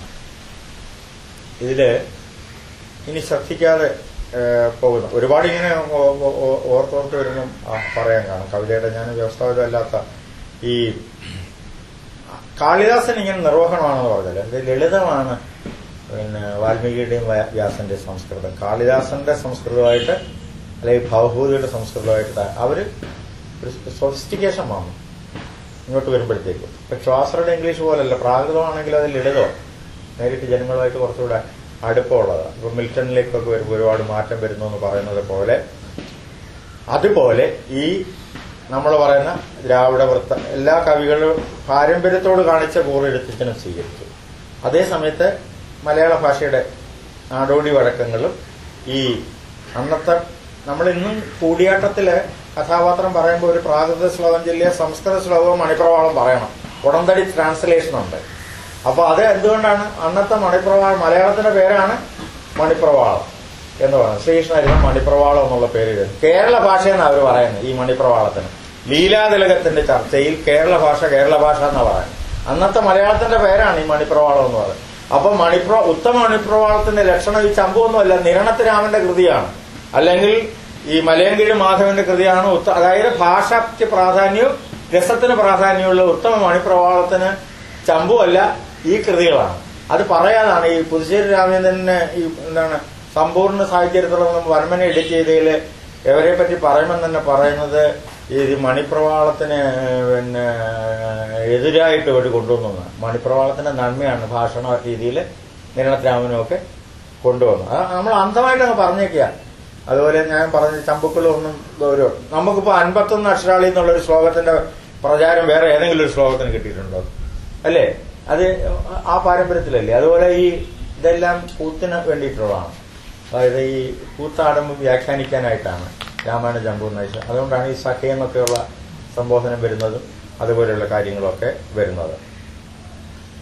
അപ്പൊ ഈ നമ്മൾ പറയുന്ന പ്രയാഗങ്ങളെ പറ്റി പറയുന്ന പോലെ അതുവരെയുള്ള കാളിദാസനേക്കാൾ മഹാപ്രതിഭകളായിരുന്നു. കാളിദാസൻ രഘുവംശത്തിൽ പറയുന്ന പോലെ എനിക്ക് 21 തലമുറയിലെ സൂര്യവംശ രാജാക്കന്മാരുടെ വൃത്തിക്ഷയങ്ങളെ പറ്റിയുള്ള ഒരു കവിത, ഞാൻ ആ പ്രമേയം ഒരു വളരെ വെല്ലുവിളിയുള്ള ഒരു പ്രമേയം സ്വീകരിച്ച് കവിത എഴുതാൻ എനിക്ക് ധൈര്യം നൽകുന്നത് പൂർവ്വസൂരികളായ എന്റെ കവികള് വജ്രത്തിൽ സൂചി എന്ന പോലെ കടന്നുപോയിട്ടുണ്ട്, വഴിയൊരുക്കിയിട്ടുണ്ട്. എനിക്ക് നൂലെന്ന പോലെ കടന്ന് പോകാം. അതേ സ്ഥാനം രാമചരിതകാരനും നിരണത്തിരാമനും വെള്ളാങ്കല്ലൂർ ശങ്കരനും അതുപോലെയുള്ള നാടൻപാട്ടുകാരും കൂത്തു പറയുന്ന ആളുകളും എങ്കിലോ എന്ന് പറഞ്ഞിട്ടാണ് ഒരു പാരഗ്രാഫ് എന്ന് പറഞ്ഞാൽ എങ്കിലോ കഴിഞ്ഞിട്ടാണ് ഒരു കഥയുടെ അവസാനിക്കുന്നത്. അപ്പൊ അത് ആ രീതിയിൽ അതുവരെയുള്ള എല്ലാ പാരമ്പര്യങ്ങളെയും സംശീകരിച്ചു. കേവലം ലളിതമായിട്ട് പറയലല്ല ജ്ഞാനപ്പാനയുടെ കൂട്ട്, അല്ലെങ്കിൽ മധുരമായിട്ട് പറയലല്ല, എല്ലാ രസങ്ങളെയും അതിന്റെ സമ്പുഷ്ടിയിൽ, എല്ലാ ആഖ്യാനത്തിലും അതുവരെ ആരും സങ്കല്പിക്കാത്ത ചടുലതയിൽ, ഊർജ്ജ സംക്രമണത്തില് ഭാഷയുടെ എല്ലാ സാധ്യതകളും ഉപയോഗിച്ചുകൊണ്ടുള്ള അതിനെ സമന്വയിക്കുന്ന ഒരു നിർവഹണ ദശയോട് കൂടി. അങ്ങനെയാണ് അദ്ദേഹം ഭാഷയുടെ പിതാവാകുന്നത്. ഒന്നും ആദ്യമായിട്ട് കണ്ടുപിടിച്ചുകൊണ്ടല്ല, എല്ലാത്തിന്റെയും നന്മകളെ ഇന്നും നമ്മുടെ മാനക ഭാഷയായിട്ട് നിലനിൽക്കത്തക്ക രീതിയിലേക്ക് സംക്രമിപ്പിച്ച ഒരു മഹാപുരുഷൻ എന്നുള്ള രീതിയിലാണ് എഴുത്തച്ഛനെ ഇത് കാണുന്നത്. ഇനി ശ്രദ്ധിക്കാത്ത ഒരു കാര്യം, അപ്പം നമ്മള് 4 ആമുഖ ഇതിന്റെ ഊർജം എന്ന് പറയുമ്പോഴേ അത് ഇപ്പൊ തന്നെ നമ്മൾ വായിക്കുമ്പോഴേ എന്തൊരു ഊർജമാണ്. പിന്നെ ഈ ഹരിനാമകീർത്തനമൊക്കെ അത് ഇത്രയും കടുകട്ടി വേദാന്തം അല്ലെ, സാഖ്യദർശനം, അദ്വൈത ദർശനമൊക്കെ ഇങ്ങനെ ഈ കോസ്മിക് എക്സ്പീരിയൻസ് എന്ന് പറയുന്നത് അണ്ടകടാഹ അഹമേവ വിശ്വജനം എന്നുള്ള ഒരു എക്സ്പീരിയൻസ് എഴുത്തച്ഛന്റെ മനസ്സിനൊരു അപാരമായ ഒരു കാര്യം. അതൊരു എക്സ്പീരിയൻസ് അല്ലേ? ഐൻസ്റ്റീനു ശേഷം വന്ന ശാസ്ത്രം, ഐൻസ്റ്റീനും അല്ല, ഐൻസ്റ്റീന് ശേഷം വന്ന ശാസ്ത്രം ഇങ്ങനെ കോസ്മിക് എക്സ്പീരിയൻസിന്റെ അത്ഭുതകരമായ ലോകത്തിലാണ്. നമ്മുടെ സാധാരണ ആളുകൾ അതൊന്നും അറിയുന്നില്ല എന്നുള്ളത്. അത്തരത്തിലുള്ള ഒരു അപാര അതിന്റെ നേർക്ക് സൂക്ഷ്മമായും ഒക്കെയുള്ള അത് ഈ നിരന്ന വീലുകൾ നിരക്കവേ കുത്തി എന്നുള്ള വിഷയത്തിലാണെങ്കിലും ഏതുകൂടെ വരുമ്പോഴും ഇത് കാണാൻ സാധിക്കും. അതിലെ കലയെന്താണ്, സ്ഥൂല സൂക്ഷ്മതകൾ തമ്മിലുള്ള വ്യത്യാസം എന്താണ്, അങ്ങോട്ടും ഇങ്ങോട്ടുള്ള ഒരേ സമയത്തുള്ള സഞ്ചാരത്തിന്റെ ഗതി എന്താണ്, ഇതെല്ലാം പറയുന്നതാണ് ഹരിനാമകീർത്തനത്തിലെ അർക്കാനലാദി. അർക്കാനലാദി വെളിവൊക്കെ ഗ്രഹിക്കും ഒരു കണ്ണിനു കണ്ണുമനമാകുന്ന കണ്ണതിന് കണായിടുന്ന പൊരുൾ താനെന്നുറച്ചളവിലാനന്ദമെന്ത്. ഇനി അമ്പലപ്പുഴ ഇരുന്ന് എഴുതിയതുകൊണ്ടാണ് ഈ നാരായണ എന്നൊക്കെ എപ്പോഴും വരുന്നത്. അത് ആമുഖത്തിലുമുണ്ട്. അപ്പൊ ഇതെന്താ അല്ലേ കാണുന്നത്, സ്ഥൂല പ്രപഞ്ചം കാണുന്നത്. അക്കാനലാദികളൊക്കെ ഗ്രഹിക്കും ഒരു കണ്ണിന് കണ്ണ്, മനമാകുന്ന കണ്ണ്, അതിന് കണ്ണായിടുന്ന പൊരുൾ ഈ പരമാത്മജ്ഞാനം. അപ്പൊ സ്ഥൂലത്തിൽ നിന്ന് അന്തർനേത്രത്തിലേക്ക് പോകുന്നുണ്ട്, അതേസമയത്ത് പരമാനന്ദം കിട്ടുന്നുണ്ട്. ആനന്ദം സച്ചിത്ത് ആനന്ദം നിർവചനത്തിന് അതീതമാണ്, അഗോചരമാണ്. അതുകൊണ്ടാണ് ആനന്ദം എന്തെന്ന് പറഞ്ഞു നടത്തുന്നത്. ആനന്ദം എന്നതാണെന്ന് പറയുന്നതിന് അപ്പുറത്തേക്കുള്ളതാണ്. അതിന്റെ ഊർജ്ജം ഞാൻ പറഞ്ഞു. അതൊരു കുറച്ചുകൂടെ ഒരു വൃത്തിയായിട്ട് ചൊല്ലിയത് അല്ലേ. വദനന്ന മുക്കുശിഹി വസനങ്ങൾ സന്ധ്യകൾ, ഒരു പാടാണ് ഞാൻ പറയാൻ. വദനന്ന മുക്കുശിഹി വസനങ്ങൾ സന്ധ്യകൾ മുതരന്ന മുക്കുദതി ഉലകേഴു രണ്ടു മിക ഭവനം നമുക്ക് ശിവനിയമങ്ങ രാത്രി പകൽ അഹമേവ വിശ്വതനു നാരായണായ നമഃ. അപ്പൊ അത് അല്ലേ പറയണ്ടല്ലോ, അഹമേവ വിശ്വതനു.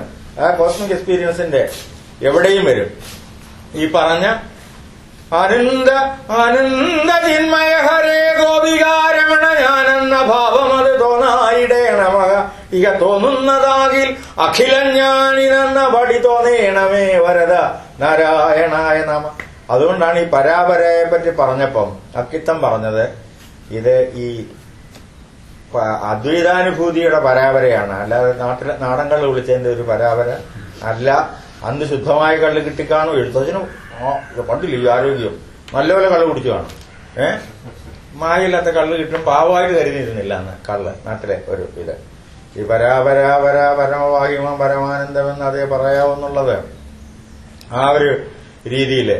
അപ്പൊ ഈ ഞാൻ പറയുന്നത് മലയാളത്തിലെ ഏറ്റവും മഹത്തായ ഒരു കാവ്യം ഭക്തി പ്രതിജ്ഞാബദ്ധമായി എടുത്തുകൊണ്ട് അതിന്റെ ചിന്തയെയും വികാരമാക്കി മാറ്റുന്ന രീതിയിൽ സമന്വയിച്ചിട്ടുള്ള ഒരു ഒറ്റ കാവ്യം എടുത്താൽ രാമായണത്തിലും മഹാഭാരതത്തിലും ഭാഗവതത്തിലും അതിന്റെ സന്ദർഭങ്ങളുണ്ട്. ഈ നേരത്തെ പറഞ്ഞ വാർത്തസാരഥി വർണ്ണനാണെങ്കിലും ആദിത്യ ഹൃദയമാണെങ്കിലും പ്രഹ്ലാദ സ്തുതിയാണെങ്കിലും ഒക്കെ തന്നെ അതിൽ ഈ ഹരിനാമ കീർത്തനമാണ്.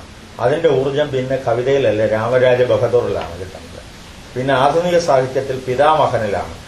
ഒരു കവിത എന്നുള്ള രീതിയിൽ ഈ രാമരാജ ബഹദൂറിന്റെ അത്രയും പറയാനില്ലെങ്കിലും അതിനോട് കുറച്ചൊക്കെ അടുത്ത് വരുന്നത് കുമാരനാശാന്റെ പ്രരോദനമാണ്. പ്രരോദനം മനസ്സിലാക്കാൻ വിഷമമാണ്. കണ്ണുനീർത്തുള്ളി പോലെയും ഒരു വിലാപം പോലും ലളിതമല്ലെന്നൊക്കെ എം ലീലാവതി ടീച്ചറിന്റെ പറയുന്ന ഒരു ലീലാവതി ആയതുകൊണ്ട് മാത്രമാണ്. കാരണം പ്രചോദനമാണ് ആശാൻ നേരിട്ട് പറയുന്നത്. മറ്റേയൊക്കെ കഥാസന്ദർഭത്തിൽ പറയുന്നതാണല്ലേ. എന്താണ് ലോകം, എന്താണ് കവിത, എന്താണ് വിധി, എന്താണ് മരണം, എന്താണ് വാക്കെന്നുള്ളത് നേരിട്ട് ആശാൻ പറയുന്നില്ല. അപ്പൊ പറയുന്നു, ഞാൻ ദീർഘവൃത്തം സ്വീകരിച്ചത് എന്റെ ആഖ്യാനത്തെ മുറിഞ്ഞ ആശയങ്ങൾ പോകാതെ ഇരിക്കാനാണ്. വിലാപം സാധാരണ കാളിദാസനൊക്കെ കുറച്ചുകൂടെ ഒരു ഈ വിയോഗിനി വൃത്തത്തിലൊക്കെ പറയാറുണ്ട്. അതല്ല, ഞാനിവിടെ ഇത് സ്വീകരിച്ചതിന് ഇന്ന ന്യായമാണ്. അപ്പൊ അവിടെ അത്രയും പ്രൗഢിയും ഗാംഭീര്യം വരും. അപ്പൊ കുമാരനാശാന്റെ കവിതാ ചർച്ചയ്ക്ക് ആദ്യം എടുത്തു വെക്കേണ്ടത് പിന്നെ കാവ്യകല അഥവാ ഏഴാം ഇന്ദ്രിയം പ്രരോദനം. അത് കഴിഞ്ഞിട്ടാണ് ബാക്കിയുള്ള കാര്യങ്ങളൊക്കെ കൂട്ടിച്ചേർക്കേണ്ടത്. ഇപ്പൊ പി കെ ബാലകൃഷ്ണൻ വരെ ഒന്നും അങ്ങനെയല്ല ചെയ്തിട്ടുള്ളൂ ആശാന്റെ കാവ്യ പഠനത്തിൽ. ഇനി ഞാൻ ഇത് പറയാൻ പോകുന്നത് ഭാഗവതത്തിന്റെ നമ്മുടെ നാട്ടിൽ ഭാരതം വായിച്ച കലാപം ഉണ്ടാകുമെന്ന് വിചാരിച്ചിട്ട് എന്റെ വീട്ടിലൊക്കെ ഇന്നാൾ വരെയുണ്ട്, ഇപ്പോഴും ഉണ്ട്. വൈകുന്നേരം അല്ലെങ്കിൽ രാവിലെ സൗകര്യം പോലെ വൈകുന്നേരം നിർബന്ധമാണ് രാമായണത്തിലെ ഭാഗവതത്തിലെ ഏതാനും വരികൾ വായിക്കണം. പിന്നെ വീട്ടിൽ അന്നന്നത്തെ കാര്യത്തിൽ എന്തെങ്കിലും വിഷമമുണ്ടെങ്കിൽ ഇത് കെട്ടി വായിക്കും. 7 വരി 7 അക്ഷരവും കഴിഞ്ഞ് ഗൂഢാർത്ഥമായിട്ടാണ് അതിൽ ഫലം പറയും. പിന്നീട് അതായത് നമ്മുടെ ഇന്ന് ഒരു പിറന്നാളാന്ന് വിചാരിക്കുക, അല്ലെങ്കിൽ ഒരു പുണ്യദിനമാണ്. അധ്യാത്മ രാമായണ അതിരാവിലെ മുതൽ ശ്രീരാമ പട്ടാഭിഷേകം വരെ വൈകുന്നേരം വരെ വായിക്കും, തീർക്കണം. അത്ര സ്പീഡിലായിരിക്കും വായിക്കണം. ഇപ്പൊ പിന്നെ പക്കവായന എന്ന് പറഞ്ഞാൽ ഭാഗം വായിക്കുകയാണെങ്കിൽ ഒറ്റ ദിവസം കൊണ്ട് വായിച്ചു തരത്തില്ലല്ലോ അല്ലെ. ഇപ്പൊ പൂരാട നാൾ വരുന്ന ആളിന് അപ്പൂപ്പന്റെ നാള് പൂരാടമാണെങ്കിൽ ഈ മാസത്തെ പൂരാടത്തിന് കുറച്ച് വായിക്കും, അടുത്ത മാസത്തെ പൂരാടത്തിന്. ചെറപ്പിന് വൃശ്ചിക 1 മുതൽ 41 ദിവസം നിർബന്ധമായിട്ടും വായിക്കും. അപ്പൊ അത്തരത്തിലുള്ള ഒരു അത് എങ്ങനെ നാട്ടരാഗത്തിൽ വായിച്ചു തുടങ്ങി. ഈ സരളി വരിശൊന്നും പഠിപ്പിച്ചിട്ടല്ല, ഈ രാഗം നേരിട്ടങ്ങ് പഠിപ്പിക്കുകയാണ്. അപ്പൊ വായിച്ചു തുടങ്ങുമ്പോൾ ഒരാൾ ഒരു രാഗത്തിൽ തുടങ്ങുന്നു, പിന്നീട് ഈ പറഞ്ഞ പോലെ ഏതെങ്കിലും രാഗത്തിൽ അത് അവസാനിപ്പിച്ച് അടുത്ത ആളിലേക്ക് കൈമാറുന്നു. അപ്പൊ ആ സംഗീതം ആവശ്യമില്ലാത്ത സംഗീതത്തിന്റെ ആധിക്യമില്ല, എന്നാൽ അർത്ഥബോധം വരത്തക്ക രീതിയിലുള്ള ഒരു സ്ഫുടത്തോടു കൂടിയിട്ടുള്ള ഒരു ഇപ്പോഴും ഈ ഭാഗത്തൊക്കെ പോയാൽ കേൾക്കാം. മാവേലിക്കര മുതൽ അങ്ങോട്ട് പോയാൽ ഈ പാരമ്പര്യ രീതിയിൽ തന്നെ ഇതൊക്കെ വായിക്കുന്ന രീതികൾ കേൾക്കാം. അതെന്തുകൊണ്ട് വന്നു? മലബാറിനേക്കാൾ കർക്കിടക മാസത്തിലല്ല വായിക്കുന്നത്. ഇങ്ങനെയുള്ള എല്ലാ സന്ദർഭങ്ങളിലും ഈ വായന എന്തുകൊണ്ട് വന്നു? ഇങ്ങനെയുള്ള ഒരുപാട് കാര്യങ്ങൾ ഗവേഷണ പ്രധാനമായിട്ട് അന്വേഷിക്കേണ്ട കാര്യമാണ്. ഇനി ഇതെല്ലാം വേഗത്തിലൊക്കെ വായിക്കാം. നമ്മുടെ കമ്പടി കളിയിൽ സുന്ദരകാണ്ഡം കമ്പടിച്ച് കളിക്കുന്ന ഞാൻ കണ്ടു ചങ്ങനാശ്ശേരിക്ക് അടുത്ത് ഒരിടത്ത്. അതുപോലെ ഈ പരാപര വളരെ വേഗത്തിൽ പാടുന്ന സമ്പ്രദായം കേട്ട്. ഇതിന് ഞാൻ പറയുന്നത് ഈ ആമുഖ സ്തോത്രത്തിലെ ആദ്യത്തേത് അത്യപാരമായ ഒരു ആധുനിക കവിതയെ വെല്ലുന്ന ഒരു സ്തോത്രമാണെങ്കിലും ആണ്. കാരണം ലോക സാഹിത്യത്തിൽ മരണസംബന്ധമായ ഏറ്റവും ഉത്കൃഷ്ടമായ കവിതകളിൽ ഒന്നാണ് എഴുത്തച്ഛന്റെ ആമുഖത്തിൽ 4 ആമുഖ സ്തോത്രങ്ങളുണ്ട്. കരളിൽ വിവേകം കൂടെ. ഇന്ന് കഞ്ഞി തരണ ചോറ് തരണേ എന്നുള്ളതിന് ഈ ഭാഗവതം വായിക്കാൻ തുടങ്ങുമ്പോഴും ഉച്ചയ്ക്ക് വിശ്രമിക്കുമ്പോഴുമാണ് ഇത് ചൊല്ലുന്നത്. അങ്ങനെയല്ലാതെ അത് വായിക്കണം. അച്യുതന്റെ ഗുണം കേട്ട് കേട്ടാവോളം ഇച്ഛ മറ്റൊന്നിലും, അങ്ങനെ 4 എണ്ണമുണ്ട്. അതിൽ പറയുന്നുണ്ട്, അമ്പലപ്പുഴ രാജാവ് പറഞ്ഞിട്ടായിരിക്കാൻ കല്ലോലിയിൽ ഈ രമണമെന്ന് സംബോധന ചെയ്തുകൊണ്ട് എല്ലാം കതിപ്പതിന് ഇല്ല ആളുമില്ല. ഇങ്ങനെ എപ്പോഴെപ്പോഴും പറയുന്നുണ്ടാവും ചിലപ്പോൾ അത് എഴുതണം ഇത് എഴുതണം എന്നൊക്കെ. അപ്പോൾ പറയും ഇതെല്ലാം കൂടി ഇപ്പോൾ ഒരാഴ്ച കൊണ്ട് പറഞ്ഞു തീർക്കാനൊന്നും പറ്റുകയില്ല. അപ്പോഴ് ഞാനിതിൽ വരികൾ പറയട്ടെ. ഇപ്പോൾ കരളിൽ വിവേകം കൂടാതെ കണ്ട് അരനിമിഷം ബല കളയരുതാരും, മരണം വരുമിനി എന്ന് നിനച്ചിക മരുവുക എന്നാണ്. ചിലതിൽ കരുതുക എന്നാണ് അച്ചടിച്ചു വെച്ചിരിക്കുന്നത്. അങ്ങനെയല്ല, മരുവുക സതതം നാരായണ ജയാപ്രാസത്തിന്റെ. ഇനി എന്താ? കാണുന്നു ചിലർ പലതും ഉപായം, കാണുന്നില്ല മരിക്കുമിതെന്നും, കാൺകിലും ഒരു നൂറ്റാണ്ടിനകത്തിൽ എന്നേ കാണുന്നു. അല്ലെ? അപ്പൊ മരണം എപ്പോഴും വരാന്നുള്ള. കുന്നുകൾ പോലെ ധനമുണ്ടാകലും ഇന്ദ്രന് സമമായി വാണിയിടുകിലും ഒന്നൊരിയാടുവതിനിട കിട്ടാ വന്നാൽ യമപടം. സുഖമൊരു ദുഃഖം കൂടാതെ കണ്ടൊരുവനുമുണ്ടോ, സുഖവും ദുഃഖവും അനുഭവകാലം പോയാൽ സമമിക. ഇത് എലിജി റിട്ടേണിനെ കൺട്രി ചർച്ചയാടൊക്കെ എഴുതുന്നതിന് മുമ്പേ എത്രയോ മുമ്പ് എഴുതിയാണ്. ഇല്ലേ? പോമ്പാൻ പ്രൗഡൊക്കെ ഇവിടെ വന്ന് ഇല്ലാതാകുന്നു. കുന്നുകൾ പോലെ ധനമുണ്ടാകലും ഇന്ദ്രന് സമമായി വാണിയിടുകലും ഒന്നൊരിയാടുവതിന് ഇടകിട്ട എന്ന് പറയുന്നത് ആ എലിജി റിട്ടേണിൽ നിന്നാണല്ലോ. അതുപോലെ ടെനിസന്റെ ഒക്കെ ഇതിൽ നിന്നാണ് ആശാൻ തന്നെ കഷ്ടം സ്ഥാന വലിപ്പമോ എന്ന് തുടങ്ങുന്ന ഇത് എഴുതിയില്ലേ, അതൊക്കെ എഴുതുന്നത്. അപ്പൊ അതിനു മുമ്പേ ഇത് കൃത്യമായിട്ട് മരണത്തിൽ അതിഗംഭീരമായൊരു കവിത. ഞാൻ ചിലപ്പോൾ കവിതയ്ക്കാൻ നടത്തുമ്പോൾ ഇത് എടുത്തു കൊടുക്കും. അത് പാരമ്പര്യ രീതിയിൽ പാടുന്നത് വളരെ രസമായിട്ടാണ്. എന്നേക്കാൾ നല്ലപോലെ ചൊല്ലും അവര്. കരളിൽ വിവേകം കൂടാതെ കണ്ടര നിമിഷം ബതകളയരുതാരും, മരണം വരുമിനിയെന്നു നിനച്ചിക മരുക സതതം നാരായണ ജയ. കാണുന്നു ചിലർ പലതും ഉപായം, കാണുന്നില്ല മരിക്കുമിതെന്നും, കാൺകിലും ഒരു നൂറ്റാണ്ടിനകത്തില്ലെന്നേ കാണുമോ നാരായണ ജയ. ഇങ്ങനെ അങ്ങ് ഇനി പറയുന്നുണ്ട്, പുള്ളി മടുത്തു.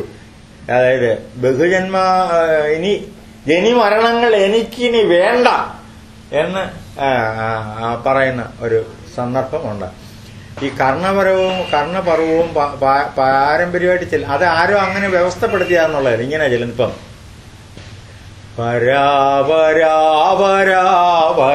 പരമപാഹിമാം പരമാനന്ദമെന്നതേ പറയാവൂ, ദിനന്തോറുമെച്ചിൽ കൊടുത്തൊരു വൈശ്യതനയന്മാരായ കുമാരന്മാർ മുന്നം.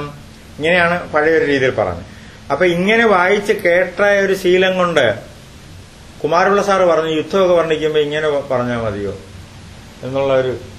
പക്ഷെ ഇതല്ലാതെ ഞാൻ പറയാം, വേണമെന്ന് വെച്ചാൽ കമ്പടിച്ച് ദിനംതോറും വെച്ചിൽ കൊടുത്തൊരു വൈശ്യതനയന്മാരായ കുമാരന്മാർ മുന്നിൽ വളർത്താറുന്നത് നിമിത്തമായി കകൻ പൊളച്ചഹങ്കരിച്ച അരയന്നങ്ങള്. അങ്ങനെ വായിക്കാനുള്ള സാധ്യത അതിനകത്ത് ഉണ്ട്. നമ്മളൊരു വീടുകളിൽ വെച്ചുള്ള ഒന്നാമതും ഭാരതം അധികം വായിക്കാറില്ലായിരുന്നു. ഒരു ആലാപനത്തിന് വേണ്ടിയോ ഏതോ ഉത്സവത്തിനൊക്കെ ഒരാളെ ചിട്ടപ്പെടുത്തി എടുത്ത ഒരു സമ്പ്രദായമാണെന്നാണ്. അപ്പൊ ഈ ഞാൻ പറഞ്ഞത് ഇതിൽ ഈ കരള് വിവേകം എന്നുള്ളത് ലോക സാഹിത്യത്തിൽ Tibetan book of death, Egyptian book of death, ഇതൊക്കെ വെച്ചിട്ടാണല്ലോ ഇപ്പൊ ചർച്ച തുടങ്ങുന്നത്. പിന്നെ ആദിമകാലത്തെ ഗ്രീസിലെ എലിജികള്, പിൽക്കാലത്തുണ്ടായിട്ടുള്ള എലിജികള്, ഇതില് ഇത്രയും എഴുത്തച്ഛന്റെ എല്ലാ കൃതിയിലും ഉണ്ട് ഈ അല്ലെ ഈ വ്യാക്രീമെന്ന് ജരാനരീമെന്നൊക്കെ പറഞ്ഞ് മരണത്തിന്റെ വേറെ രീതിയിൽ പറയുന്നുണ്ടെങ്കിലും ഇത് കൃത്യമായിട്ടാണ്. പിന്നെ ഭജ നമുക്ക് ഈ ശങ്കരാചാര്യർ എന്തുകൊണ്ട് ഭജനത്തിന് വേണ്ടി സ്തോത്രങ്ങൾ എഴുതി, അതുകൊണ്ടാണ്. അതുപോലെയാണ് ഈ ഹരിനാമകീർത്തനവും 24 വൃത്തവും ഈ പറഞ്ഞ ആമുഖ സ്തോത്രങ്ങൾ 4 സംഗീതാത്മകമായിട്ടും അത് അവതരിപ്പിക്കാം. അത്തരത്തിലുള്ള ഒരു ശക്തി കൊണ്ട് ഈ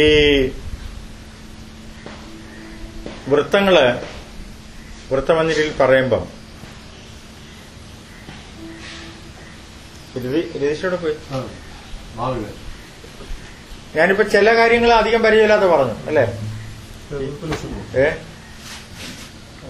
അതെ, ടോട്ടൽ അത് ഈ 3 നിലവിലുള്ള ധാരണയും 3 പരിഷ്കരിക്കേണ്ടത്. പിന്നെ ഈ പറഞ്ഞ സ്തോത്രങ്ങളുടെ ഒരു ഈ നിർവഹണം എന്നുള്ളതാണ് അല്ലേ? നിർവഹണമാണ്, ആരംഭമല്ല എന്നുള്ള കാര്യം. ഇനി വൃത്തഘടനയിലെ കാര്യം, പിന്നെ ഇതിൽ യുദ്ധത്തിന്റെ എടുത്താൽ കേരളീയത വേറെ രീതിയിലാണ് വരുന്നത്. നമ്മുടെ ഈ പറഞ്ഞ ആഖ്യാനത്തിന്റെ ഇപ്പൊ നമ്മൾ ചതുരംഗപ്പടയിലെല്ലാം നമ്മുടെ കേരള വാക്കുകൾ ഉപയോഗിക്കും. കാലാൾപ്പട അല്ലെങ്കിൽ അങ്ങനെയൊക്കെയുള്ള നിരന്തരമായിട്ട് കേരളത്തിന്റെ വാക്കുകൾ ഉപയോഗിക്കും വാദ്യങ്ങളെ പറ്റി പറയുമ്പോഴേ. അങ്ങനെ ഒരു കേരളീയരെ പറ്റി ഒരു ഗവേഷണമാണ്. ഇപ്പോ കേകയ്ക്ക് ഉദാഹരണമായിട്ട് പറയുന്നത് 3 2 2 3 2 2 അങ്ങനെ 3 2 2 3 2 2 എന്ന എഴുത്തുകൾ 14 6 ഗണം പാദം 2 1 പോൽ നടുക്ക് യതി പാദാതി പൊരുത്തം ഇത് കേകയാണെന്നാണ്. ഇതിപ്പോ വരികൾ ഉദാഹരിക്കണം. നമ്മള് ഇപ്പൊ ആദ്യത്തെ വരി പറയുമ്പോ അങ്ങനെ ഇപ്പൊ ഈ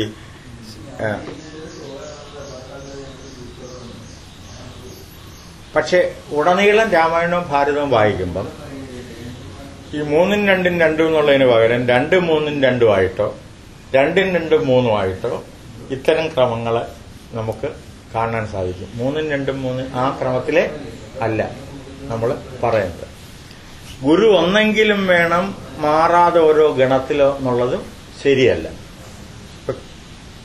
കാരണനായ ഗണനായകൻ, ആ ഗണ എന്നുള്ളതിൽ ഒരു ഗുരു ഇല്ല. ഇങ്ങനെ ഉടനീളം വായിച്ച മാത്രമല്ല അത്ഭുതപ്പെടുത്തുന്ന ഒരു സന്ദർഭത്തിൽ 14 അക്ഷരം ലഘുവായിട്ട് ഉപയോഗിച്ചിട്ടുണ്ട്. അപ്പൊ അതങ്ങനെ ഈ 14 അക്ഷരത്തിൽ ലഘുവായത് മുതൽ അല്ലാത്ത കാര്യം വരെയുള്ള ഒരു വൃത്തരചനയിൽ അപ്പം നമ്മൾ പറയുന്ന കേകാവൃത്തത്തിൽ AR പറയുന്ന നിർവചനം ശാസ്ത്രീയം അല്ല. വേറെ AR സംസ്കൃത വൃത്തത്തിലേ ഉള്ളതായിരുന്നു.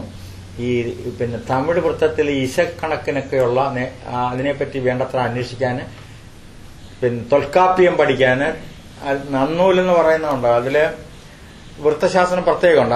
അതിനത്തിന് സമയമില്ല. അദ്ദേഹത്തിനെ കുറ്റം പറഞ്ഞിട്ട് കാര്യമില്ല. തിടുക്കത്തിൽ ഓരോന്ന് ഉണ്ടാക്കിയപ്പം അത് ഇല്ലായിരുന്നു. അതില് യാപ്പെരിങ്കലം എന്ന് പറഞ്ഞൊരു കൃതിയാണ് അവിടുത്തെ വൃത്തശാസ്ത്ര ഗ്രന്ഥം ചെന്തമിഴിലെ. അപ്പൊ ഞാനൊരു ഉദാഹരണമാണ് പറഞ്ഞത്. പിൽക്കാലത്തും അങ്ങനെയാണ്. ഇപ്പൊ വെമ്പുക വിളറുക വിറകൊള്ളുക നോക്കൂ, ശങ്കരക്കുറുപ്പന്റെ ഒരു ഉദാഹരണം. അപ്പൊ വെമ്പുക എന്ന് കഴിഞ്ഞ് വിളറുക എന്നുള്ള 2 ഗണം ലളിതമാണ്. ഗുരു ഒന്നെങ്കിലും വേണം മാറാതെ ഒരു ഗണത്തിലൊന്നുള്ളതിന്റെ ഇതില്ല. മറ്റേത് ഇങ്ങനെ വായിച്ചു പോകുമ്പോൾ അറിയാം. കാരണനായ ഗണനായകൻ ബ്രഹ്മാത്മകൻ കാരുണ്യമൂർത്തി ശിവശക്തി സംഭവൻ 2 2 3 എന്നാണ് അവിടെ വരുന്നത്. അപ്പൊ അങ്ങനെയുള്ള ഒരുപാട് വ്യത്യാസങ്ങളുണ്ട്. വാരണമുഖൻ മമ്മ എവിടെ എടുത്താലും ഗുരു ഒന്നെങ്കിലും വേണമെന്നുള്ള ദീക്ഷയുമില്ല. അപ്പൊ അവിടെ നമ്മൾ പറയുന്നത് ഈ നിർവചനത്തെ ഒരുപാട് നമ്മൾ മറ്റ് തെലുങ്കിലെയും തമിഴിലെയും ഒക്കെ കൂടെ വൃത്തശാസ്ത്രവും കേരളത്തിലെ താളപദ്ധതികളുമായിട്ട് താരതമ്യം ചെയ്ത് പരിശോധിക്കേണ്ടത്. ഒരു ഉദാഹരണം കേകയെ പറ്റി ഞാൻ പറഞ്ഞെന്നുള്ള കാര്യം. എഴുത്തച്ഛനാണെങ്കിൽ സമുദ്ര തരംഗിതമായിട്ടാണ് മിക്കവാറും കേകയെ ഉപയോഗിക്കുന്നത്. വലിയ സംഭവങ്ങളാണ്. അത് പിന്നെ മാറി മാറി വന്ന് പിന്നീട് അത് കൂടുതൽ പിന്നീട് വരുന്ന സാധാരണ കിളിപ്പാട്ടുകൾ 100 കണക്കിന് ഉണ്ടായിട്ടുണ്ട്. പിന്നെ വള്ളത്തോളാണ് പിന്നെ ഏറ്റവും കൂടുതൽ. അത് ആധുനിക കാലത്ത് ചെറുശ്ശേരിയും എഴുത്തച്ഛനും എല്ലാം ഉപയോഗിച്ച വൃത്തങ്ങൾ പിന്നെ പുതിയ തലമുറയ്ക്ക് ഭാഷ നൽകുന്നതും വർത്തമാനകാല പ്രമേയം നൽകുന്നതും വള്ളത്തോളാണ്. അക്കാലത്തെ കുമാരനാശാനൊക്കെ 2000 കൊല്ലങ്ങൾക്ക് മുമ്പുള്ള പ്രമേയമാണ് എടുത്തത്. ഇതുകൂടെ തോണി യാത്രയും പട്ടിണിക്കാരനും പിന്നെ മുസ്ലിം കഥാപാത്രവും സ്ത്രീയും എല്ലാം വരും. ഈ മലയാളികൾ മറന്നുപോയ എല്ലാ വൃത്തവിശേഷങ്ങളെയും കിളിപ്പാട്ട് വൃത്തങ്ങളും ചെറുശ്ശേരിയുടെ എല്ലാം രണ്ടാമത് കൊണ്ടുവരുന്നത്. അപ്പോൾ വന്നിപ്പിൻ മാതാവിന് അല്ലെങ്കിൽ അങ്ങനെയൊക്കെ ഉള്ളത് വരുമ്പോഴും പിന്നീട് കേക സമർത്ഥമായിട്ട് ഉപയോഗിച്ചത് വള്ളത്തോളാണ്. അപ്പോൾ വീണ്ടും അതിന് കുറച്ചുകൂടെ ഒരു കേവല വർത്തമാന സമാനമായ ഒരു പ്രാധാന്യം വന്നു. നമ്മള് മാണിമാതാവേ വർണ്ണവിഗ്രഹേ വേദാത്മികേ നാണമെന്നിയേ മുതാ നാവിന്മേൽ നടനഞ്ജയ് ഏണാങ്കാനനെ യഥാഗാനനെ ദിഗംബരൻ അല്ലേ. വാരിജോത്ഭവമുഖവാരിജവാസേ ബാലേ വാരിധി തന്നിൽ തിരമാലകളെന്ന പോലെ ഭാരതി പദാവലി തോന്നേണം കാലേ കാലേ പാരാതെ സലക്ഷണം മേന്മേൽ മംഗലശീലെ വൃഷ്ണിവംശത്തിൽ വന്നു കൃഷ്ണനായി പിറന്നോരു വിഷ്ണു വിശ്വാത്മാ വിശേഷിച്ചനുഗ്രഹിക്കണം. വിഷ്ണുജോത്ഭവ സുതനന്ദനപുത്രൻ വ്യാസൻ വിഷ്ണുതാൻ തന്നെ വന്നു പിറന്ന തപോധനൻ വിഷ്ണുതൻ മായാ ഗുണചരിത്രമെല്ലാം കണ്ട കൃഷ്ണനാ പുരാണകർത്താവിനെ. അങ്ങനെ പോവും. പക്ഷേ നമ്മുടെ ആധുനിക കാലത്തിലേക്ക് വരുമ്പോൾ കൃത്യമായിട്ടൊരു വർത്തമാന ഭാഷയിലേക്ക് കേകയ്ക്ക് പരിണാമം വരുന്നുണ്ട്. ബസ് വന്നു പോയി, യുരാലിരമ്പം കേൾപ്പു, വേഷം വിസ്തരിച്ചത് പോരെ, അമ്പലത്തിലെ കല്ല്, പിന്നെയും ചന്തൻ ചാർത്തി തങ്ങിനി ഭദ്രേ, ബസ് വന്നുപോയി സവിഷാദം നിന്നു നാം ആലിൻ ചോട്ടിൽ. വള്ളത്തോൾ കഴിഞ്ഞാൽ പിന്നെ ശങ്കർക്കുറുപ്പാണ് കൂടുതൽ ഉപയോഗിക്കുന്നത്. അത് കഴിഞ്ഞ് വൈലോപ്പിള്ളിയുടെ പ്രധാനപ്പെട്ട എല്ലാ കവിതകളും കേകയിലാണ് വരുന്നത്. ഊഞ്ഞാലും ഈ കണ്ണീർപ്പാടവും യുഗപരിവർത്തനവും മാമ്പഴവും ഒരുപാട് കവിതകൾ. ഇനി ഞാനിപ്പോ ഇത് കുറെ കൂടെ ഉണ്ട്. ഇതിന്റെ ഒരു സൂചന മാത്രമാണ് നൽകുന്നത്. കേകയ്ക്കുള്ള നിർവചനം അപൂർണമാണ്, പിന്നെ സംശയങ്ങൾ കൊണ്ടാണ്.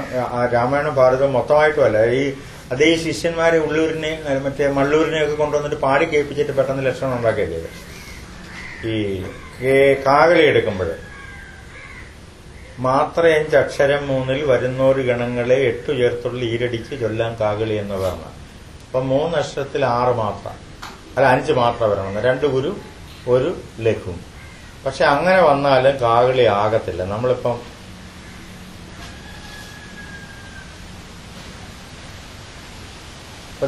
വരാതെ വരാതെ വരാതെ വരാതെ എന്ന് പറഞ്ഞാൽ ദീർഘിച്ചാണ് തേ പറയുന്നെങ്കിൽ ഇതുണ്ട് അല്ലേ, മാത്ര 5 അക്ഷരം 3. പക്ഷെ അത് കാകളിയായിട്ട് തോന്നത്തില്ല. വത്സ സൗമിത്രി കുമാര നീ കേൾക്കെടോ മത്സരാദ്യം വെടിഞ്ഞെന്നുടെ വാക്കുകൾ താപത്രയവും വിഷാദവും അല്ലേ. ഇപ്പൊ അതല്ലെങ്കിൽ ഇപ്പൊ നേരത്തെ പറഞ്ഞ സന്താപനാശകരായ എന്നൊക്കെ ഉള്ള. അപ്പൊ അവിടെ പറയേണ്ടിയിരുന്നത് ഒരു ശാസ്ത്രീയ കൃതിയാകുമ്പോൾ, ശാസ്ത്ര നിർവചനമാകുമ്പോൾ പറയാനുള്ള ഒരു കാര്യം, ഈ ആദ്യത്തെ അക്ഷരം ഗുരുവാണെങ്കിൽ മാത്രമേ 12 അക്ഷരത്തിൽ അത് കാകളിയാവും. നിർബന്ധമായിട്ടും ആദ്യത്തെ അക്ഷരം ഗുരുവായിട്ട് ഇരിക്കണം. ഇപ്പൊ ഏത് എടുത്തു നോക്കിക്കോ. ജീർണവസ്ത്രം കളഞ്ഞൻ ബോർഡ് മനുഷ്യർ പൂർണ്ണശോഭം നവവസ്ത്രം ധരിച്ചിടും അല്ലെ വന്യസന്തപ്ത ലോകസ്താംബു ബിന്ദുന സന്നിഭം മർത്യജന്മം ക്ഷണഭംഗുരം ചക്ഷുശ്രവണകളസ്തമാൻ ദർദൂരം ഭക്ഷണത്തിന് അപേക്ഷിക്കുന്നത് പോലെ കലാഹിന പരിഗ്രസ്തമാ അല്ല. ഇതിലെല്ലാത്തിലും ആദ്യം ഗുരുവാണ്. ഇപ്പൊ സന്താപം നോക്കിയാലും അറിയാമല്ലേ. സന്താപനാശകരായ നമോ നമോ, അന്ധകാരാന്തകരായ നമോ നമോ, ചിന്താമണി ചിദാനന്ദായ നമോ, നീഹാരനാശകരായ നമോ. അപ്പൊ അത് എടുത്ത് പറയേണ്ടിയിരുന്നു. ഇനി നമ്മൾ മഞ്ഞരി വൃത്തം നിർവചിക്കുമ്പോൾ പറയും ശ്ലഥകാകളി വൃത്തത്തിൽ 2ാം പാദത്തിന് അന്ത്യമായി 2 അക്ഷരം കുറഞ്ഞിടും. അപ്പൊ അവിടെ എന്താണ് ഈ ശ്ലഥകാകളി? അവിടെ AR പറഞ്ഞിട്ടുണ്ട് 3 അക്ഷരത്തിൽ 5 മാത്രമേ വരുന്നതാണ് അല്ലെ. അപ്പൊ ശ്ലഥകാകളി എന്ന് പറയുമ്പോൾ അദ്ദേഹം അവിടെ ഉദ്ദേശിക്കുന്നത് 3 അക്ഷരത്തിൽ 6 മാത്രയും വരാവുന്ന കാകളിയാണ്. അത് അപൂർവമായിട്ടെങ്കിലും രാമായണത്തിലും ഭാരതത്തിലും വിശേഷിച്ചും അന്ത്യഗണത്തിൽ, കാകളിയുടെ അന്ത്യഗണത്തിൽ ഈ 6 മാത്രം വരുന്ന സന്ദർഭം നമുക്ക് കാണാൻ സാധിക്കും. ഇപ്പൊ ഈ ആദിത്യ ഹൃദയം തന്നെ എടുത്താലത് മതി. ഇപ്പം ദേവാസുരോരക ചാരണ കിന്നര താപസ ഗുഹക യക്ഷ രക്ഷോഭൂത, അവസാനത്തെ അക്ഷരം ഗുരുവായിട്ട് കാണുമെങ്കിൽ രക്ഷോഭൂത എന്നുള്ളത് തന്നെ 3 ഗുരുവാ. കിംപുരുഷാപ്സരവും മാനുഷാദ്യന്മാരും ഇദ്യന്മാരും എന്നുള്ളതും സർവഗുരുവാണ് 3 അല്ലെ. അപ്പൊ അവിടെ 3 അക്ഷരത്തിൽ 5 മാത്രമല്ല 6 മാത്രമേ അവിടെ വരുന്നുണ്ട്. ഇപ്പം അത് കഴിഞ്ഞ് താഴോട്ട് വരുമ്പോൾ ഭാസ്വാൻ വിഭസ്വൻ നവസ്വൻ ഗവസ്തിമാൻ ശാശ്വതൻ ശംഭുശരൻ ലോക ശിശിരാരി. അപ്പൊ അവിടെ 5 മാത്രം പോലും വരുന്നില്ല. 3 അക്ഷരത്തിൽ 5 മാത്രമേ വരുന്നില്ല. ഘോര തിമിരാരി എന്നൊക്കെ പറയുന്നിടത്തൊന്നും വരുന്നില്ല. അപ്പൊ ഇതിന് ഇടയ്ക്കുള്ള ചില ഇതാണ് അങ്ങനെ പരിഷ്കരിക്കാൻ. പക്ഷെ നിർബന്ധമായിട്ട് നമ്മൾ പറയേണ്ടത് ആദ്യത്തെ അക്ഷരം ഗുരുവായാലേ ഇതാവും. ഇന്ന് ഞാൻ നാളെ നീ ഇന്നും പ്രതിധ്വനിക്കുന്നതിന് ഓർമ്മയിൽ എന്ന് പറയണം. ഗുരുവായാലേ അത് ശരിയാവുകയുള്ളൂ. ഇങ്ങനെ ഇപ്പം ഈ മിശ്രകാകളി, കളകാഞ്ചി, മണികാഞ്ചി എന്ന് പറയുന്നത്. അപ്പൊ സുന്ദരകാണ്ഡത്തിലെ തന്നെ 5-6 വരിയിൽ 3 വൃത്തം എങ്ങനെ വരും? ഇതിന് ഒന്നില് ഒരു വൃത്തത്തിന്റെ പേര് മതി. അതായത് അധികാകളി അല്ലെങ്കിൽ മിശ്ര കാകളി. കാരണം കാകളിയുടെ 3 അക്ഷര ഗണത്തിന് പകരം 5 ആവും. 5 ലഘുക്കളോ ചിലപ്പോൾ 4 മാത്രമേ ആകാം. അപ്പൊ ഈ 3 വൃത്തമാക്കി അതിനെ പ്രത്യേകം പറയേണ്ട കാര്യമില്ല.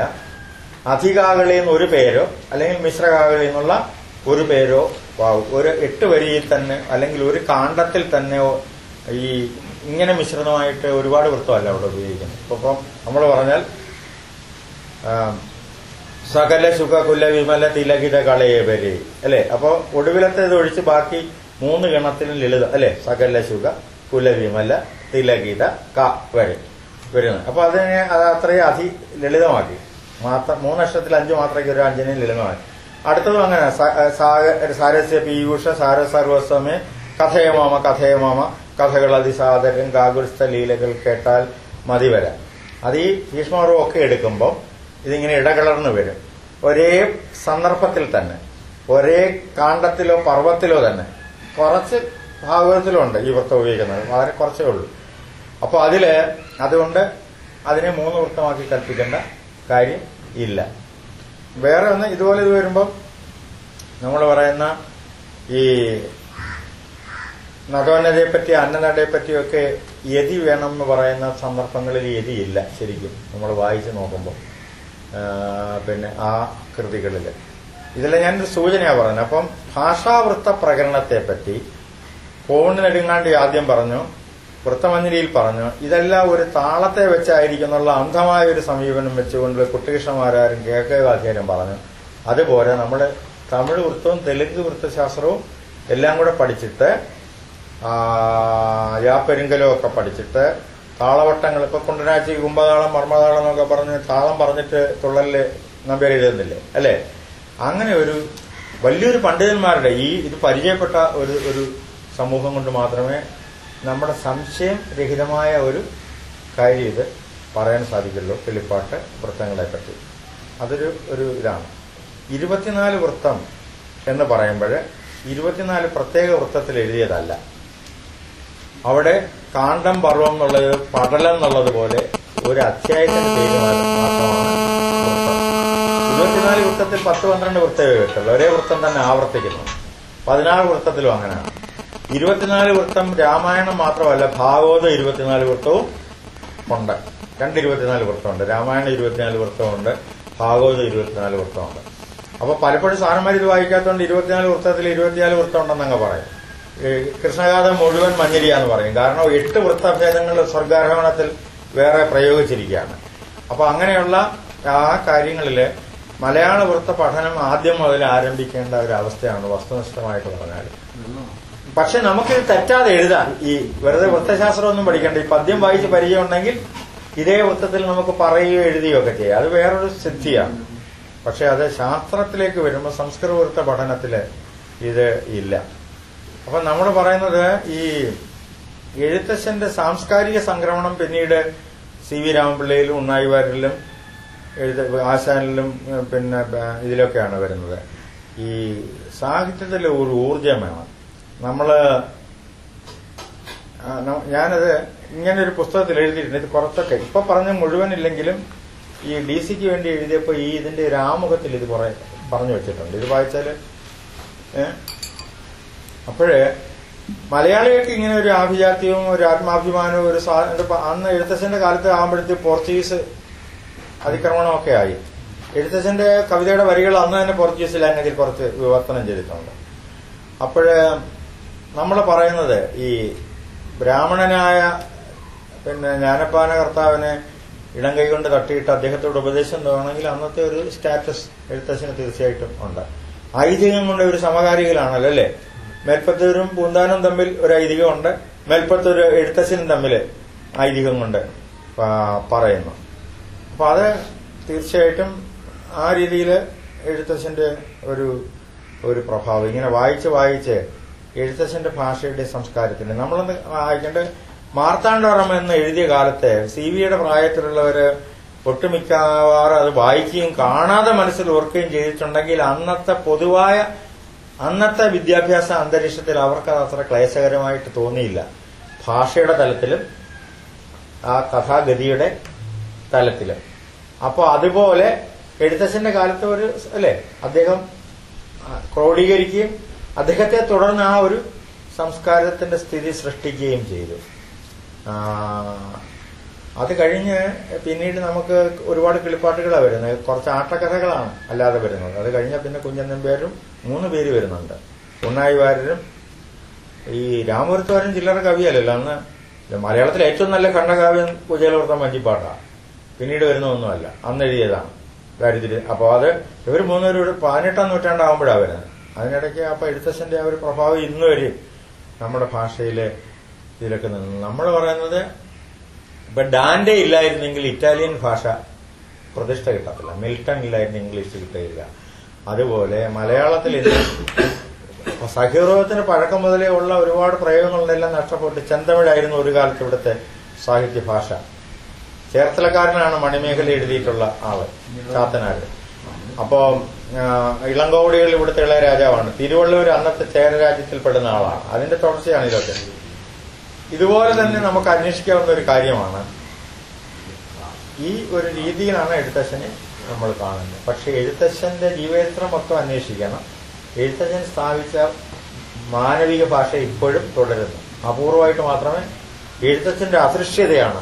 ഏത് കോയിനേജ് ഉണ്ടാക്കുന്നതിന് യാതൊരു മടിയും ഇല്ലായിരുന്നു. പറയേണ്ട കാലത്ത് പന്തക്കും തുടകളും ചന്തമേറിയിടും തുടക്കാമെന്ന് പറയേണ്ടിടത്ത് പറയും. പക്ഷെ അതല്ല പ്രധാന പറച്ചില്, മറ്റിടത്ത് മാറത്തില്ല. ഇപ്പൊ എഴുത്തച്ഛൻ കുസൃതിയാണ്, നമ്മൾ അങ്ങനെ പറയാൻ പാടില്ലെങ്കിലും. ഇപ്പൊ മദ്യത്തിന് എഴുത്തച്ഛന് ഒരുപാട് മധു എന്ന് ഒരുപാടിടത്ത് പറയുന്നുണ്ട്, മദ്യം എന്ന് അപൂർവം എന്ന് പറയുന്നുണ്ട്. പക്ഷെ ഈ അന്നത്തെ ഈ കവട സഭ്യതയില്ലേ, ഇത് അധികാരം മോളിലുള്ളവര് അവരെ ഒന്ന് അവഗണിക്കുന്നുള്ളവര്. മഹാഭാരതത്തിൽ ഒരിടത്ത് മൈരേയെന്നാണ് മദ്യത്തിന് പറയാൻ. ആ പര്യായം വേണമെങ്കിൽ പറയാതിരിക്കാം എഴുത്തച്ഛന്. പക്ഷെ മനഃപൂർവ്വം ഈ കുസൃതി മീൻ തൊട്ട് കൂട്ടണമെന്നൊക്കെ പറയുന്ന പോലെ ഉള്ളൊരു ഏർപ്പാടാണ്. അതൊരു അത്ഭുതപ്രദം. അതുപോലെയൊക്കെ കുലുങ്ങിച്ചിരിക്കുന്നത്. പിന്നെ ഇനി ഞാൻ അതിൽ സന്ദർഭപ്പെടുത്തത് ഈ ഹാസ്യം അദ്ദേഹത്തിന് വശമല്ലാത്തത് കൊണ്ടല്ല. അല്ല, നേരത്തെ പറഞ്ഞ പോലെ ഹാസ്യമാണ്. ഇങ്ങനെ വന്നിട്ട് ഒരു വാചകത്തിൽ എടുത്തിയാട്ടത്തിലും. ഇനി പഠിക്കേണ്ട കാര്യം, അതായത് എഴുത്തച്ഛന് മുമ്പാണോ ചെറുശ്ശേരി എന്നൊക്കെ ഉള്ളത് രണ്ട് വാചകം വെച്ച് പറയാനില്ല. ആധുനിക ഭാഷാശാസ്ത്ര തലത്തിൽ പൂർണ്ണക്രിയകളും വർത്തമാനകാല ക്രിയകളും എങ്ങനെ പ്രയോഗിച്ചിരിക്കുന്നു എന്ന് ആധുനിക ഭാഷാശാസ്ത്ര തലത്തിൽ പഠിച്ചാലേ ഇതിന്റെ പഴക്കം തീരുമാനിക്കാനാവുള്ളൂ. അത് പഠനം നടന്നിട്ടില്ല. കാരണം നമ്മൾ അവിടെ പോയി ചെന്നു എന്നുള്ള മട്ടിലുള്ള പൂർണ്ണക്രിയകളില്ല. പോയിതു ചെന്നിതു എന്നൊക്കെ പറഞ്ഞ രീതിയിലാണ് 90% ക്രിയാരൂപങ്ങൾ വരുന്നത്. അപ്പൊ അത് അത്തരം കാര്യങ്ങൾ ഭാഷാശാസ്ത്ര തലത്തിൽ മോഡേൺ ലിംഗ്വിസ്റ്റിക്സിന്റെ രീതിയിൽ തന്നെ പഠിച്ചാലേ. അപ്പൊ ന്യായം എന്ന് പറഞ്ഞ് രണ്ട് വാക്കുള്ളത് കൊണ്ട് മാത്രം ചെറുശ്ശേരി പഴയതാണെന്ന് പറയാൻ പറ്റുകയില്ല, പൂന്താനം പഴയതാണെന്ന് പറയാൻ പറ്റുകയില്ല.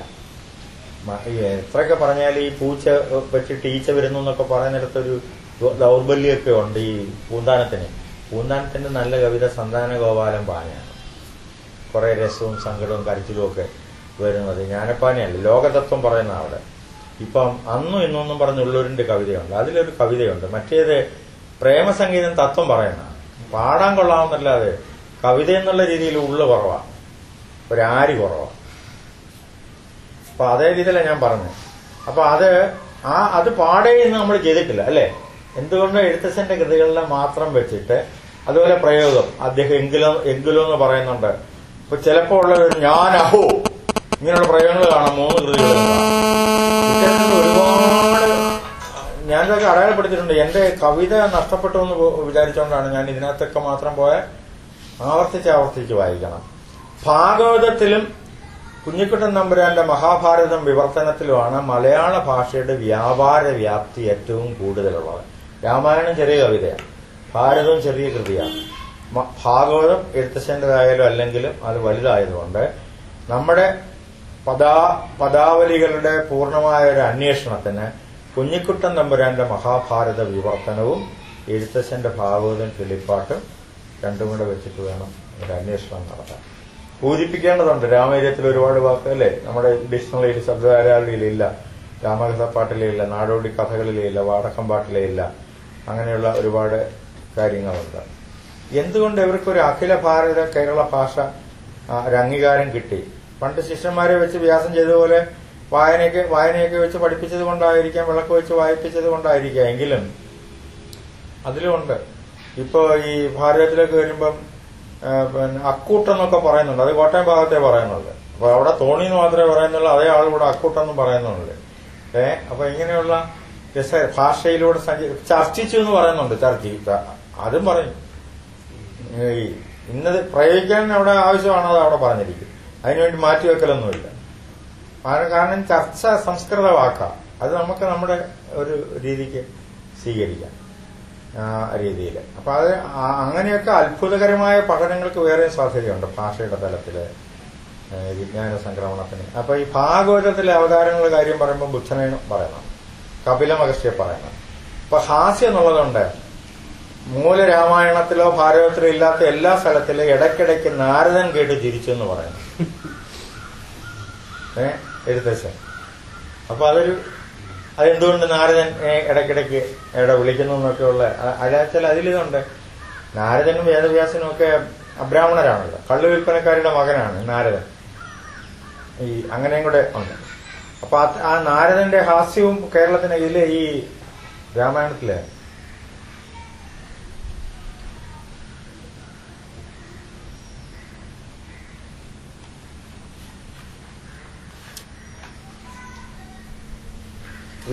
എവരെ വന്ന് ആകെ കൂടെ കോലാഹലമാകുമ്പോൾ ലങ്കയിലെ പെണ്ണുങ്ങൾ അതിന്റെ ആമുഖമൊക്കെ പറയുന്നുണ്ടാ.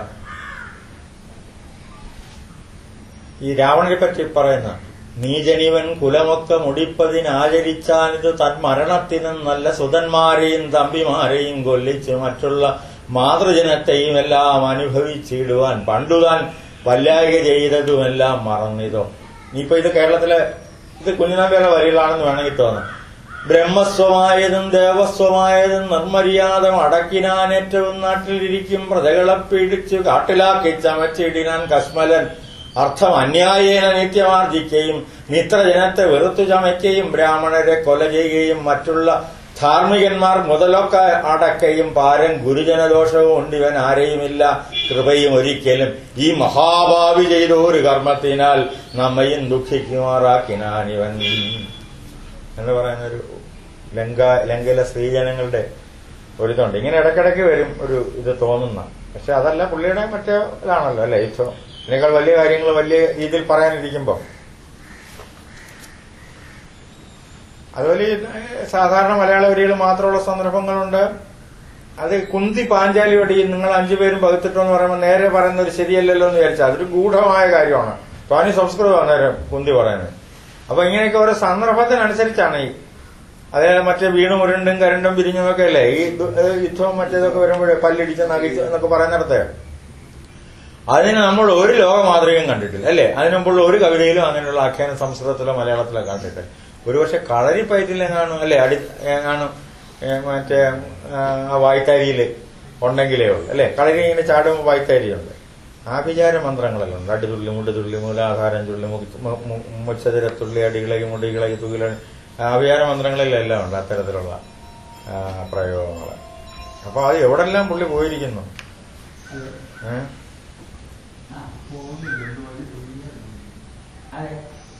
അപ്പൊ ഇത് ഞാനൊരു വെറുതെ ഒരു അവലോകനം നിങ്ങൾക്ക് പറയാൻ പൂരിപ്പിക്കാം അല്ലെ. ഇങ്ങനെയുള്ള ഞാൻ പറയുന്ന ഞാന് പ്രീ ഡിഗ്രിക്ക് ചാലക്കുടി പഠിക്കുമ്പോ ആർക്കും മലയാളം കൂട്ടുവായിക്കാനും അറിഞ്ഞോടെ എഴുതാനും അറിഞ്ഞോടെ എനിക്ക് സങ്കടം തോന്നി. അപ്പൊ ഞാൻ വീട്ടിൽ നിന്ന് രാമായണം കുഞ്ഞുനാളിലെ വായിച്ചു, ഇതെല്ലാം വായിച്ചു. ഞാൻ വേറെ എളുപ്പമില്ലാത്തതുകൊണ്ട് ഞങ്ങളുടെ അമ്പലത്തിൽ ഞായറാഴ്ച വരുന്നവരെ എഴുത്തച്ഛന്റെ ഒരു കാണ്ഡം, ശ്രീകണ്ഠായിരുന്ന മണിപ്രവാളത്തിന്റെ ഒരു ഭാഗം, ചെറുശ്ശേരിയുടെ ഒരു ഭാഗം, ഇത് കൊച്ചിയിലെ പിള്ളേരെ പഠിപ്പിച്ചു. അവർ ഒരു കൊല്ലം കഴിഞ്ഞപ്പോൾ MAക്ക് മലയാളം പ്രയോഗിക്കുന്നതിനേക്കാളും നന്നായിട്ട് മലയാളം പ്രയോഗിക്കും. ഇപ്പൊ ഇംഗ്ലീഷ് ബൈബിൾ വായിച്ച ഇംഗ്ലീഷ് പ്രാപ്തി കിട്ടും നമ്മൾ പറയത്തില്ല. മിൽട്ടന്റെ ഇംഗ്ലീഷാണ് ഏറ്റവും ഇതെന്ന് പറയുന്ന പോലെ ഈ കൃതികളായിട്ട് പരിചയപ്പെടുന്ന ഏറ്റവും ആധുനികോത്തരമായ കൃതിയും വായിക്കാം. മാത്രമല്ല വളരെ ഇവ വികാരം ചിലപ്പോൾ വളരെ ആധുനികോത്തരമായ പ്രയോഗങ്ങളും വരും. എഴുത്തച്ഛന്റെ പ്രയോഗങ്ങളിലെ അപാരമായ പ്രയോഗങ്ങൾ വരും. അതൊക്കെ ഇപ്പൊ എല്ലാം മൊത്തമായിട്ട് ഞാനിപ്പോ ഇവിടെ ഇതിന്റെ ഒരു പിന്നെ ഇതിന്റെ ഇതല്ല, വളരെ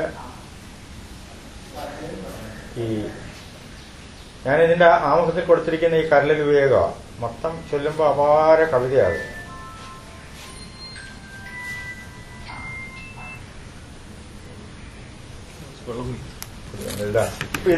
ഇത് കണ്ടാലേ ഇത്രയും വരികൾ ഞാൻ മാത്രം ഇവിടെ എടുത്ത് കൊടുത്തുന്നുള്ളേ.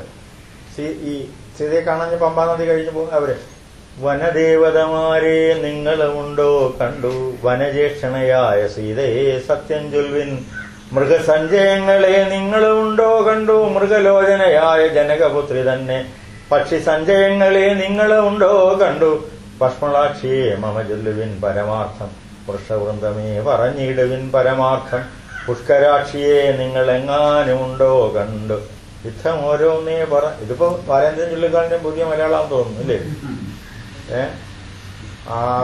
അങ്ങനെയുണ്ട് ഒരു രീതി വരുമ്പോഴേ.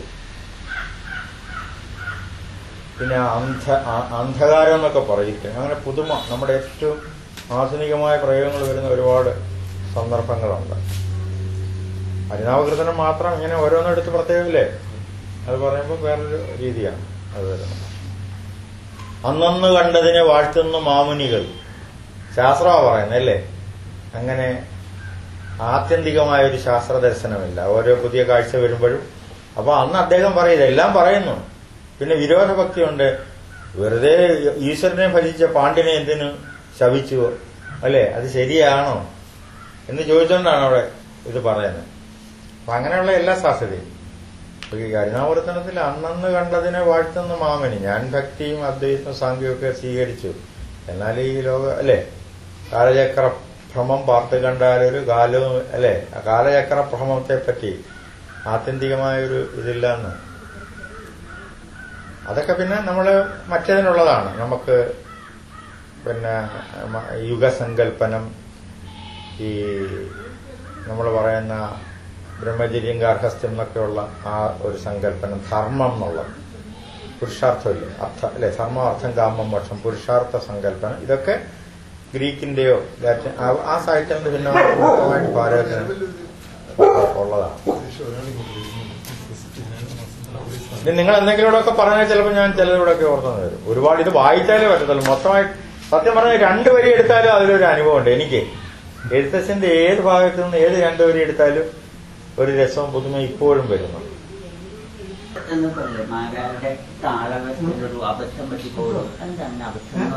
അങ്ങനെയല്ല, അതായത് താളം മാത്രം വെച്ചാണ് അദ്ദേഹം വിമർശിക്കുന്നത്. നമ്മൾ ഈ പറഞ്ഞതിന് എല്ലാം അതിലിത് മറുപടി കിട്ടുന്നില്ല. അതിനെ കുറെ കൂടെ പരിഷ്കരിക്കുന്നുണ്ടാര് കെ വർദ്ധൻ വൃത്തവിചാരത്തിൽ. മാരാരെ അംഗീകരിച്ചുകൊണ്ട് തന്നെ മാരാര് തുടങ്ങി വെച്ച, കാരണം മാരാര് അതൊരു താൽക്കാലിക പദ്ധതിയാണ്. അദ്ദേഹത്തിന് വാൽമീകി രാമായണം വ്യാസഭാരതവും കാളിദാസനുമായിരുന്നു പ്രധാന വിഷയം. അപ്പൊ നമ്മൾ പറഞ്ഞ പോലെ ഭാഷയെ പറ്റി എഴുതി, അല്ലെ, നല്ല മലയാളം എഴുതുന്നതിനെ പറ്റി എഴുതി, ഇതിനെ ചർച്ച ചെയ്തു. പക്ഷെ അത് അദ്ദേഹത്തിന്റെ ഏറ്റവും പ്രധാന വിഷയമായിട്ട് ആരും എടുത്തില്ല, കുട്ടികൃഷ്ണന്മാരെ എടുത്തില്ല. അപ്പൊ കേവലം താളം മാത്രം, താളത്തിന്റെ ഒരു സാധ്യത ഉണ്ടെന്നുള്ള കാര്യം മാത്രമേ അദ്ദേഹം അതിനകത്ത് പറഞ്ഞു. ഭക്തിയോഗത്തില് ഭഗവത്ഗീത 12-ാം അധ്യായത്തില് ഭക്തി എന്നുള്ളതിന് സത്യദർശന ജിജ്ഞാസ എന്നൊരർത്ഥം വരുന്നുണ്ട്. നമ്മൾ അമ്പലത്തിൽ പോയി ഈശ്വരന്മാർക്ക് ജയ് വിളിക്കുക, ചിന്താവാദം വിളിക്കുന്നതിനൊക്കെ പകരമായിട്ട് തന്നെ തീരെഴുതിക്കൊണ്ടുള്ള ഒരു സത്യദർശന ജിജ്ഞാസ എന്നൊരർത്ഥമുണ്ട്. ഈ ഒരു അർത്ഥത്തിന് പ്രാധാന്യം പിന്നീട് പുരാണങ്ങളിൽ വരുമ്പോൾ കിട്ടുന്നില്ല. പുരാണങ്ങളിൽ വരുമ്പോൾ ഇതുപോലെയുള്ള നാമസങ്കീർത്തനങ്ങളാണ് ഭജനകളായിട്ട്. ഭക്തി എന്നുള്ളത് ഭജനയാണ്. ഭജന എന്ന് പറയുന്നതിന് ഈ ഒരു അന്വേഷണ ജിജ്ഞാസ, പഠന മരണ നിധിധ്യാസ, പരമമായ സത്യ അന്വേഷണം എന്നുള്ളതിൽ നിന്ന് മാറിയിട്ട് മറിച്ച് സ്വാർത്ഥമായ ലക്ഷ്യങ്ങൾ തേടാനുള്ള ഒന്നായിട്ട് മാറുന്നുണ്ട് ഭക്തി. അത് നമ്മള് ഒരു കാവ്യ ചർച്ചയിലല്ല, സത്യം പറഞ്ഞാൽ ഇതൊരു ദർശന ചർച്ചയിലാണ് ഈ വിഷയം പ്രധാനമായിട്ട് വരുന്നത്. ഇനി ഞാൻ നേരത്തെ പറഞ്ഞു, ഇപ്പൊ ഈ ആദിത്യ ഹൃദയം തന്നെ അവസാനിക്കുന്ന ഈ ജനസാമാന്യത്തിന് ഭക്തി, ഭജഗോവിന്ദൻ നിർഗുണ ബ്രഹ്മത്തെ പറ്റി പറഞ്ഞ ആള് തന്നെ എന്തിനാ പറഞ്ഞ് ഡുകുഞ്ഞ്, അല്ലെ, വ്യാകരണം നിന്നെ എങ്ങും എത്തിക്കാൻ പോകുന്നില്ലെന്ന് പറഞ്ഞല്ലേ. അതേപോലെ ഈ ഭക്തി സാക്ഷാത്കാരം ഭക്തി കൊണ്ടുണ്ട്. പക്ഷെ അത് ഭക്തിയിൽ അവസാനിക്കുന്നതല്ല, ജ്ഞാനത്തിലേക്കാണ് ഈ ഭക്തി നയിക്കുന്നതെന്ന് എന്നാണ് നമ്മുടെ കവികളെല്ലാം പറഞ്ഞത്. ഇപ്പൊ ഈ ഞാൻ നേരത്തെ വരി കാണാതെ പറഞ്ഞു, ഈ ആദിത്യ ഹൃദയം അവസാനിക്കുന്നത് അങ്ങനെയാണ്, ഈ ജ്ഞാനത്തിൽ നിന്നാണെന്നാണ് പറഞ്ഞത്. ബാക്കി എല്ലായിടത്തും പറയുന്നുണ്ട്, നമ്മള് സംശയാത്മാവായി നിന്നുകൊണ്ട് യുക്തിവാദത്തും കൊണ്ട് നേടാവുന്ന ഒന്നല്ല ഈശ്വര സാക്ഷാത്കാരം, വിശ്വാസത്തിന്റെ ഭാഗമായിട്ട് വരുന്ന കാര്യമാണ്. പക്ഷെ അത് നയിക്കേണ്ടത് ഇതിലേക്കാണ്. ഇതിലെ യുദ്ധകാണ്ഡത്തില് ജ്ഞാനസ്വരൂപൻ അജ്ഞാന വിനാശൻ ധ്യാനിച്ചു കൊടുക്കുന്ന നിത്യമീ ദേവനെ എന്ന് പറഞ്ഞിട്ടാണ് അത് തുടങ്ങുന്നത്.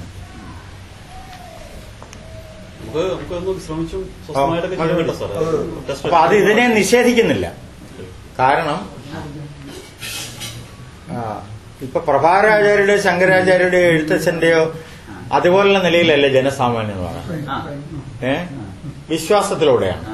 അപ്പൊ പക്ഷെ സത്യസന്ധതയുണ്ടെങ്കിലും സാത്വികതയുണ്ടെങ്കിലും പിന്നെ ഞാൻ എന്റെ ഒരു കഥ ഉദാഹരണമായിട്ട് പറയാം.